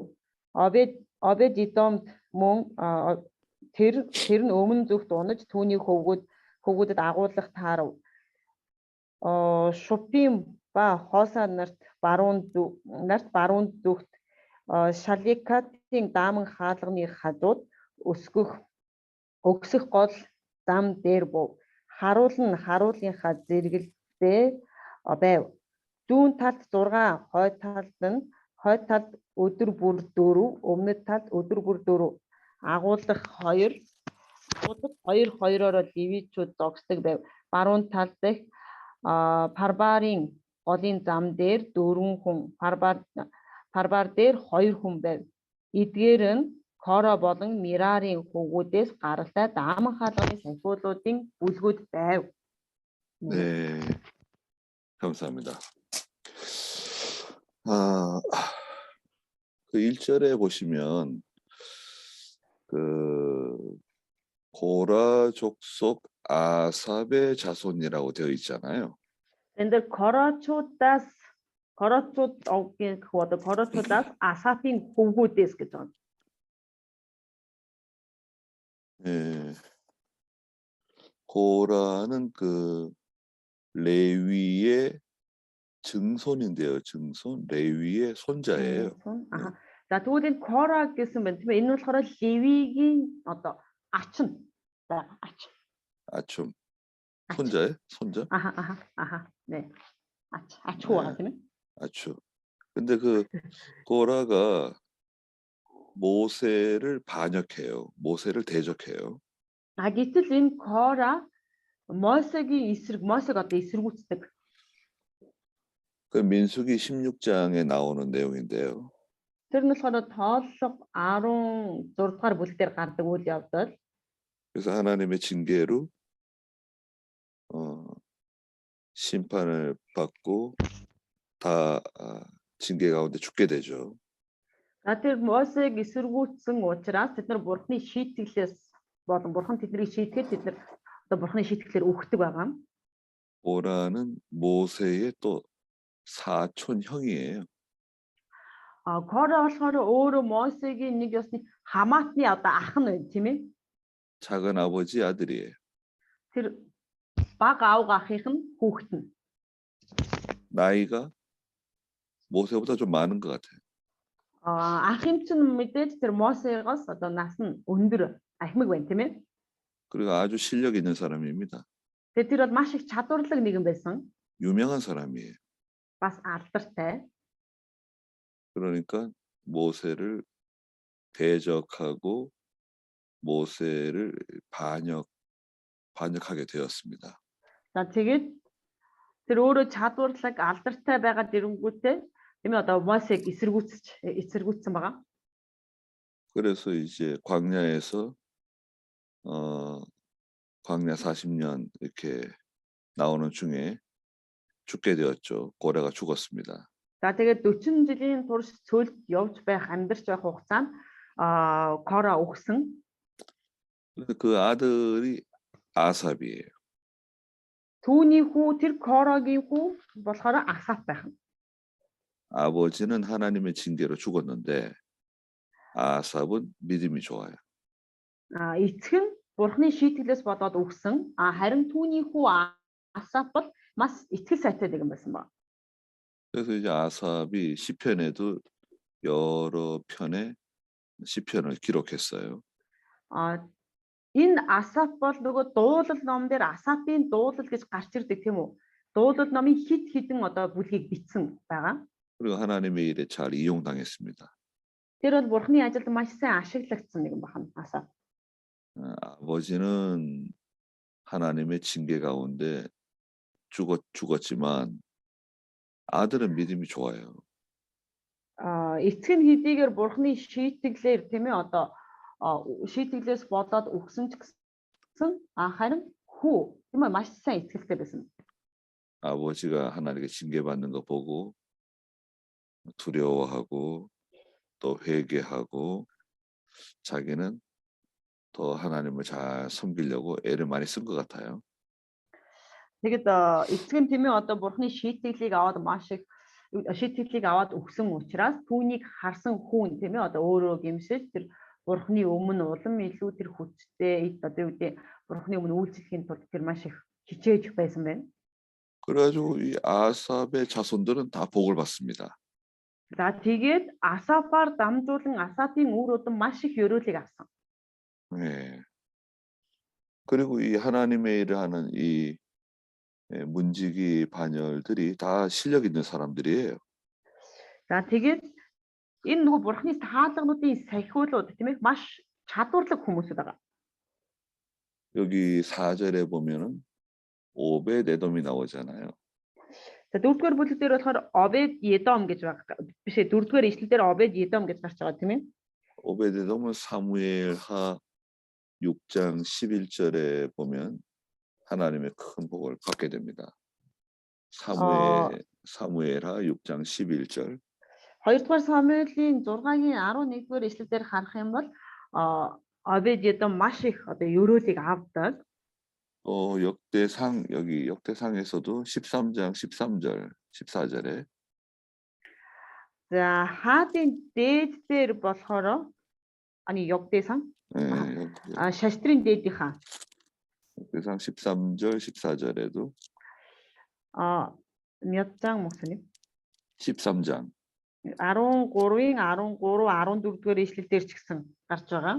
13절 14절에 13절 14절 13-ийн 13, 14-р ишлэлээр 하나님께서 가드 사람 오벳 에돔의 집에 복을 주셨다 그랬습니다.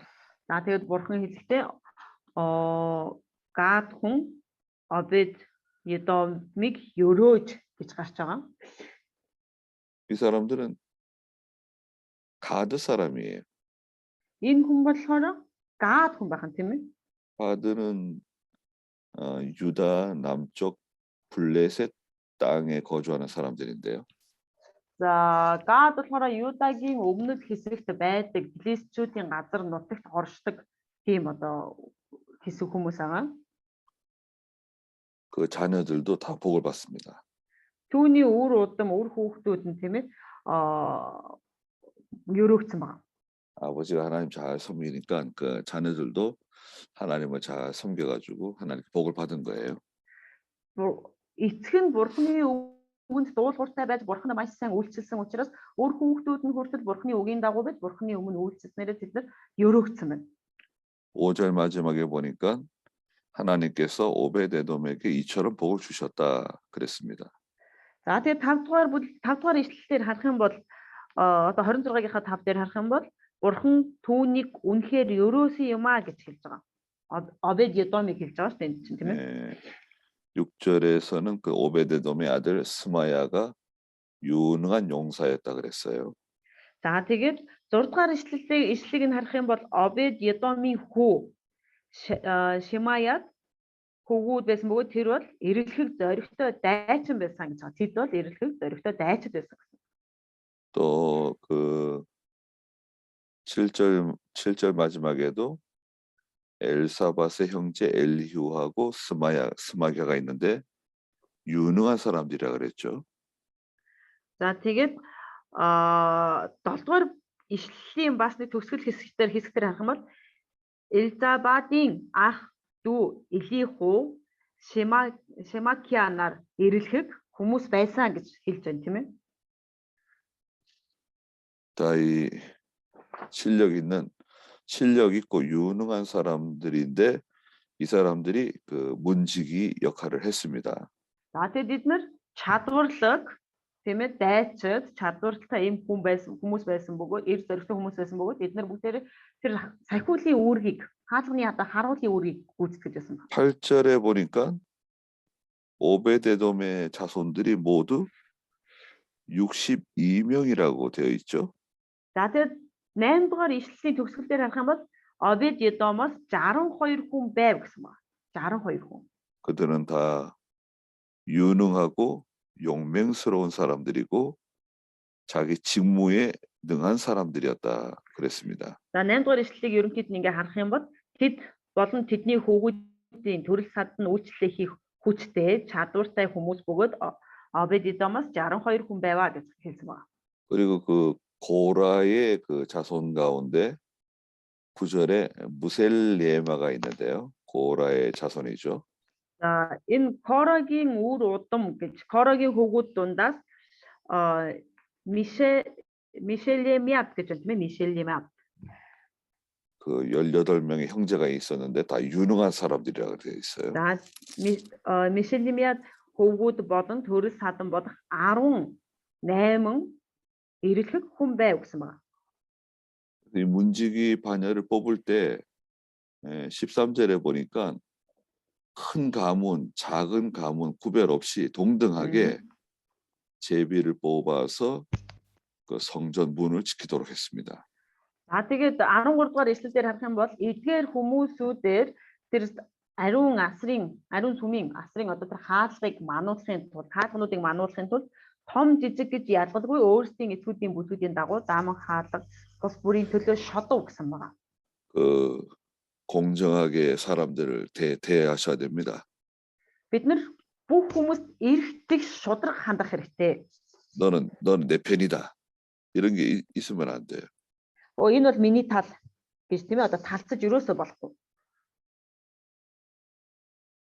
말을 잘 안 들었더라도 잘 달래고 또 설득하고 또 기다려 주면서 하나님의 일을 시켜야 됩니다. Хэдийгээр үг сайн сонсдоггүй тийм ээ одоо тийм хүн байсан ч тэр хүмүүсийг одоо аргадаж гэхөө тийм ээ одоо уучрлаж хилээд ингээд ямар нэгэн аргаар тэднийг одоо ингэж үйлчлэлд шударгаар оруулах хэрэгтэй. 그 몽골에는 말이 많잖아요. Монгол бол морь ихтэй тийм ээ адуу ихтэй. 우리 한국에는 말 보기 정말 힘듭니다. Солонгост бол морь олж харна гэдэг бол тийм амар асуудал биш. 근데 말이 그 원래 사람 말을 잘 듣나요? Морь анханасаа шууд л одоо үгэнд ороод тийм ээ одоо номхон байдгүй. Үгүй шүү дээ тийм ээ. 아니에요. 뭐 몽골에도 야생말이 있나요? 야생말? 야생말 있죠? 어, 야생말은 야생말. 그 바깥에서 그냥 그 자연스럽게 태어나가지고 주인도 없이 살아가는 말들. 그런 말이 없어요. 말들도 성격이 다 다르죠. морь болгон бүгдээрээ өөрийн авиртай байдаг тийм ээ. 성격이 좀 강한 말들도 있죠. 네. нөгөө урт ширүүн ааштай морьтай байгаа тийм ээ. 근데 그런 말을 잘 다루려면 어떻게 해야 되나요? тэгвэл тийм одоо морьцыг сурахын тулд яаж вэ? 그 마이크가 계속 움직이면서 소리를 계속 낸다 그거. 세기 씨. 자, 네. 마이크. 네. 그 말 잘 안 듣고 성격이 강한 말을 잘 이렇게 그 좋은 말로 이렇게 말 잘 듣는 말로 만들려면 시간이 좀 걸리겠죠. Морийг сайн номхон тийм ээ одоо үүдээ өвдөл одоо номхон одоо сайн сургахын тулд нэлээ мэдээж цаг хугацаа орно тийм ээ тэр морийг сургахын тулд. 그런 말을 이렇게 잘 이렇게 다뤄가지고 말 잘 듣게 만들게 되면 일도 잘하고 힘도 세고 그 원래 성격은 성질은 있지만 잘 다듬으면 좋은 말이 되는 거죠. Ийм ааштай ихүү тийм ээ одоо нөгөө түрэнгийн зантай ааштай тогшин морийг маш сайн ингээд сургаад номхон болгох юм бол тэр одоо юу гэдэг хурд хүч сайтай за тэгээд одоо ажилд ашиглахад хүртэл маш одоо чадвартай ингэж ийм одоо сайн морь болж бэлтгэгддэг тийм ээ. 안 그런가요? 네, 그래요. 네. тийм ээ. 남자들도 마찬가지입니다. 그죠? 남자들. тэгвэл эрчүүд гэсэн адилхан тийм ээ. 성격이 강하고 뭐 화도 잘 내고 그런 사람들 있잖아요. Эрчүүд гэсэн нөгөө түргэн зантай одоо хатуу ширүүн зантай бас эсвэл түргэн уурладаг уцаарладаг ийм ааштай хүмүүс байдаг тийм ээ. 근데 그 지혜로운 여자들은 그런 남자들을 잘 이렇게 잘 다룰 수 있죠. Хэрвээ тийх юм бол тийм эрчүүд байх юм бол тийм эрчүүдийг ухаалаг эмэгтэйчүүд одоо юу гэдэг сайн сургаж авдаг юм уу? Одоо юу гэдэг номхон болгодог. 무거운 거 들고 가라 그러면 무거운 것도 잘 들고 가고 그죠?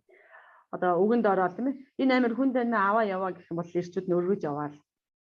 운전 좀 해달라 그러면 운전도 다 잘해주고. За машин бариад намайг тийшээ хүргээд бол хүргэж өгөөл. 나가서 열심히 돈 벌어 오라 그러면 또 나가서 열심히 또 돈 벌어 오고. Ажлаа сайн хийгээд их мөнгө олж ирэх юм бол явж ажлаа сайн хийгээл тийм ээ мөнгө олж ирээл. 그 아내가 지혜로운 사람은 남편은 잘 다룰 수 있어요. Ухаалаг ихнэр бол тийм ээ одоо нөхрөө маш сайн одоо хайшин би сургана гэхэд одоо хайшин тий одоо номхотгож чаддаг гэх юм уу? Зөөлж чаддаг. За зөөлчүүд яриа да. 교인도 마찬가지입니다. Итгэгч нар ч гэсэн яг үүнтэй адилхан. 교인들을 잘 이렇게 다룰 수 있어야 돼요. Итгэгч нарыг өөрсдөө маш сайн чиглүүлж, зөөлөж чаддаг байх хэрэгтэй. 첫째가 뭔가요? Тэгвэл нэгдүгээрт нь юу байх юм болоо? 하나님의 능력 있는 종이 돼야 돼요.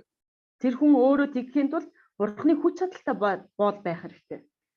하나님 말씀을 잘 가르쳐야 됩니다. Бурхны үгийг тийм ээ одоо сайн заадаг. 하나님 말씀 잘 가르치면 교인들이 목사님을 다 존경해요. Хэрвээ Бурхны үгийг сайн заах юм бол итгэгч нар пастрийн үгэнд одоо маш сайн дуулууртай ордог. 말 안 듣는다고 해가지고 쫓아내면 안 됩니다. Үгэнд орохгүй байна гэд тийм ээ одоо тэр итгэгчийг шуудлагаас хөөж болохгүй.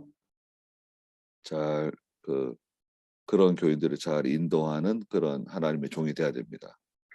Тийм итгэгч нарыг маш сайн удирдах чаддаг ийм бурхны боолууд, ийм бурхны хүмүүс байх хэрэгтэй. 네. 그 22절부터 마지막 절까지 읽을까요? За 22-оос дуустал нь уншия. 우리 그 몽샤한 씨? Мөнх сайхан ихч 네네.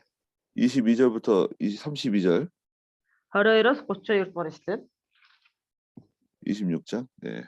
26-ийнхан.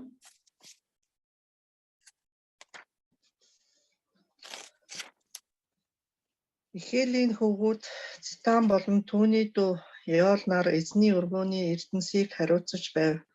Амарчууд, Хазорчууд, Хебрончууд, Үзээлчүүдээс Мосегийн ач Гершомын хүү Шибул нь эрдэнсийн харгалзагч болоо. Түүний дүү Елизар Рехаба гэх хүүтэй ба Рехабагийн хүү Иша, Ишагийн хүү Ромын хүү Зехирийн хүү Шеломот нар байлаа.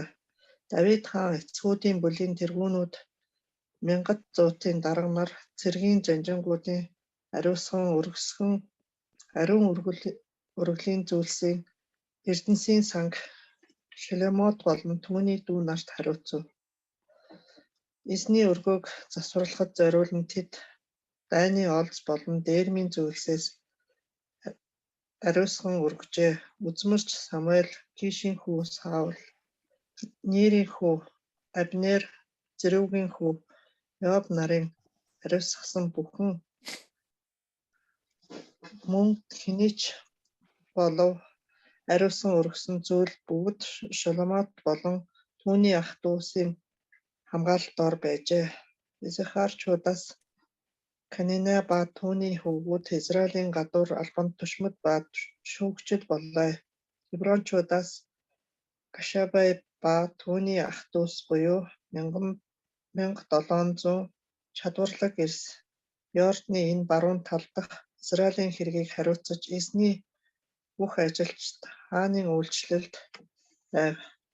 Хебрончуудаас эцгүүдийнх нь үеийн дагуу Хебрончуудын тэргүүн Ера Давидын хаанчлалын 40-р онд Галиадын эзэрт Хебрончуудыг үг өгсаа болон эцгийн бүлийн дагуу судлан тэдний дундаас нэр хүндтэй ирчүүд олдов.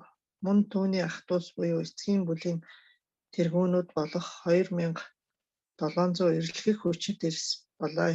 Давид хаан тэднийг Бурхны болон бүх хэрэгт Ребунчууд, Гадчууд болон Мансагийн хагас овгийн харгалзлагчид болгов.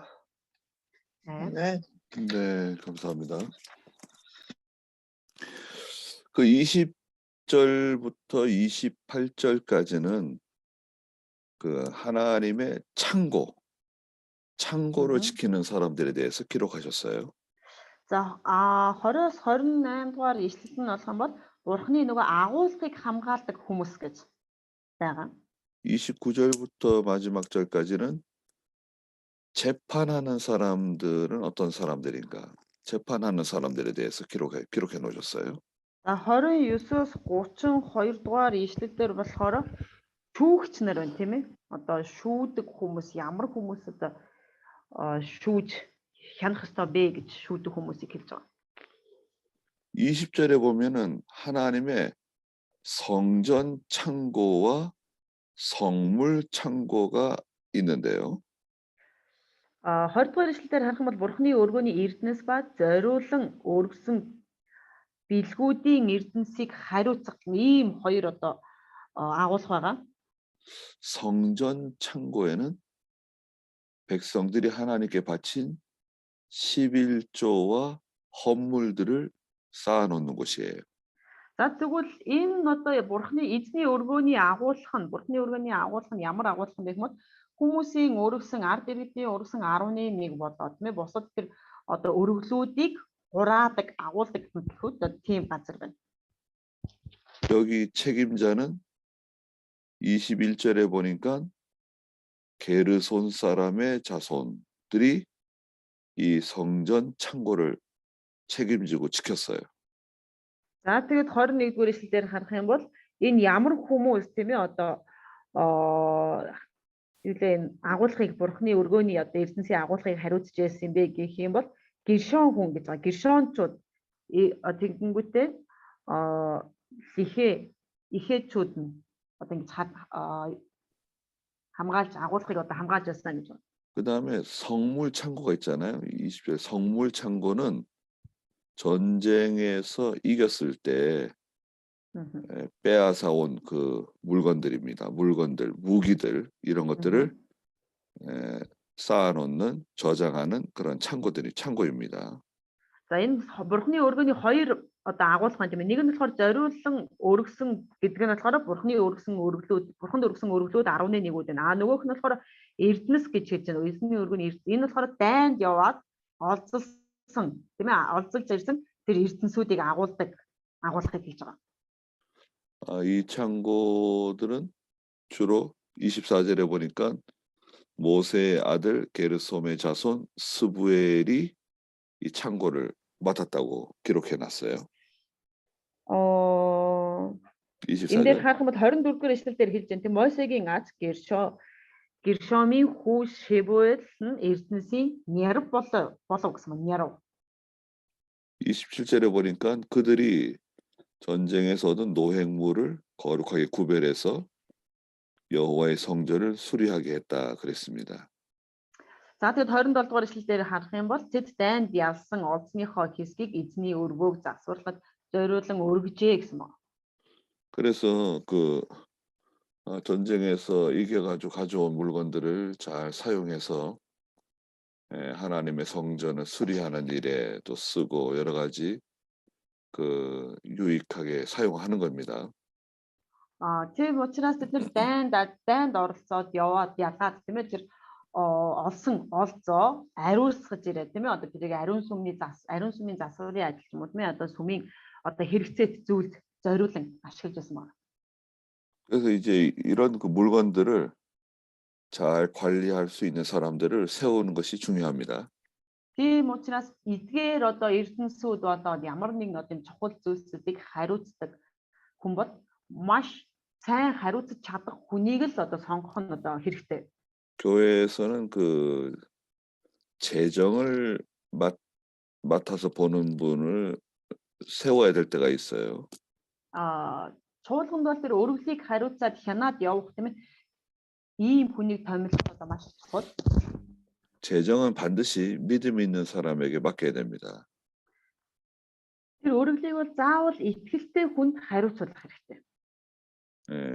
통장과 도장을 한꺼번에 맡기면 안 돼요. Манай Монголд бол яг нөгөө нэг тамга даржиж идэвхчин гэсэн үг бол байхгүй, юм бол байхгүй тийм ойлголт байхгүй тийм ээ. Харин Солонгост болохоор хадгаламжийн дэвтэр гэж тустай хадгаламжийн дэвтэр дээр тамга дараа зөвшөөрөл олгогддог ийм одоо хоёр хадгаламжийн дэвтэр тамга хоёр гэж байдаг. Тийм учраас тэр хоёрыг нэг хүнд хоёулангийн хариуцуулж болохгүй.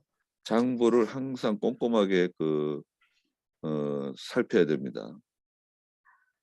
Үргэлж одоо тэр одоо агуулах байна уу тийм ээ юу вэ хадгалдаг өрөө няруудын хариуцлага өрөө энэ төр байх юм бол тэрийг маш сайн одоо хямдаг байх хэрэгтэй. 반드시 믿음 있는 사람에게 맡기더라도 마귀가 시험을 많이 해요. Хичнээн итгэлтэй сайн хүн байсан ч гэсэн тэр хүнд даалгасан байлаа ч гэсэн энэ сатан үргэлж одоо тийм ээ ямар ч хүнийг одоо сорж байдаг байгаа.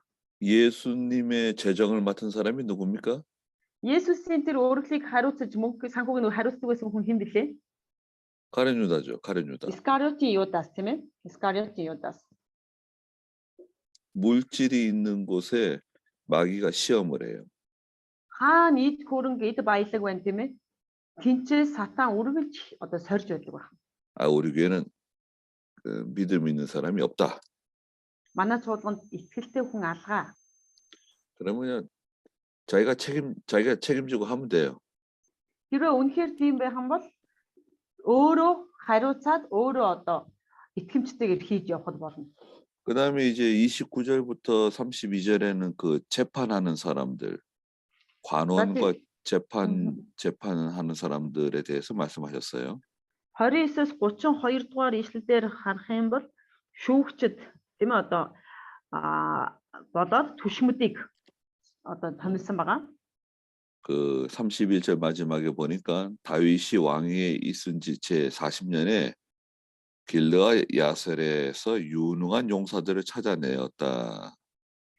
그들은 2,700명 유능한 사람들이고 가문의 우두머리들이었다. 그랬어요. За тэгээ 32 дугаар ишлэлээр харах юм бол энэ дээр хатын Ирия болон түүний төрөл садангууд гэвэл эцгүүдийн бүлгүүдийн тэргүүднүүд болох 2700 чадварлаг ир байв. Давид хаан тэднийг одоо болон бурхны болон хааны бүх хэргийг талаарх одоо 다윗이 그들에게 감독하는 일도 맡겼고 또 32절 마지막에 보니까 하나님의 모든 일, 왕의 업무까지 맡겼어요. За тэгээд эдгээр хүмүүст Давид тийм ээ одоо ямар нэг одоо нэг төшмөл хийгээд хяналтын албанд одоо томилоод зогсохгүй. Тэр 32 дугаар ишлэлээр харах юм бол тэднийг Давид хаан болохоор зөвхөн бурхан Давид хаан тэднийг бурхны болон хааны бүх хэргийн талаарх одоо ажлуудыг тэднээс даалгасан байгаа. 그러니까 유능한 사람들도 하나님이 보내주셔야 됩니다.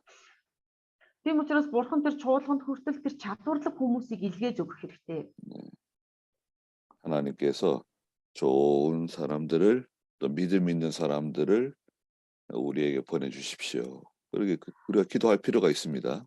Тийм учраас бид нар бурханы өмнө тийм ээ залбихдаа бурхан минь чадварлаг тийм ээ ийм чадвартай хүмүүсийг биднэрт та манай цуглаанд илгээж өгөөч, явуулж өгөөч гэж залбирах хэрэгтэй. 유능한 사람이 한 사람 오면은 교회가 크게 성장할 수 있어요. Чадварлаг ч юм уу тийм ээ ийм одоо нэг л хүн ирэх юм бол чуулган маш сайн өсөж чадна. 오늘 거기까지 하죠. Өнөөдөр бүгдээрээ ингэж дуусгая. 네, 같이 기도하겠습니다. Хамтдаа залбирая. 거룩하시고 자비로우신 하나님, 저희들에게 믿음과 능력을 더하여 주시옵소서. Ариун инэрэнгүй бурхан эцэг минь та бидэнд өөрийн нэгүсэл хийгээд та өөрийн инэрлийг та бидэнд өгөөч. 하나님의 일을 하는 유능한 사람들로 만들어 주시옵소서. Бурханы ажлыг хийдэг чадварлаг авьяастай хүмүүс байлгаж өгөөч. 또 유능한 사람들을 저희들에게 보내어 주시옵소서. Та бас бидэнд тэр чадварлаг авьяастай хүмүүсийг та бидэнд илгээж өгөөч. 오늘도 이렇게 힘든 가운데 수업을 들은 사랑하는 학우들에게 축복해 주시고 또 세기 씨에게 축복해 주시옵소서. Өнөөдөр ч гэсэн та өнөхөр хүнд хэцүү нөхцөл донд байж бид үгийг сонссон манай оюутнууд та хамт байж өгөөч бас орчуулсан орчуулагчтай ч гэсэн та хамт байж өгөөч. 예수님의 이름으로 기도드립니다. Есүсийн нэрээр залбирлаа. 아멘. Амен. 자, 고생하셨습니다. За бүгдээрээ баярлалаа. 네. Бүгдээ 수고하셨습니다. 제가 다음 주에는 그 강의를 못 해요. 산에 가거든요. 예. 그래요. 네네. дараа 7 хоногт пастор байхгүй байна. Ууланд залбирахаар явах юм байна. 네, 5 сар орсод. 또 제가 또 보충하도록 하겠습니다. Тэгээд нөгөө нэг орныхоо багшийг олно гэнэ. 네, 감사합니다. 네. За баярлалаа. За бүгдээрээ баяртай одоо маргааш өглөө уулзъя. 끝내겠습니다. 네. За баярлалаа шүү.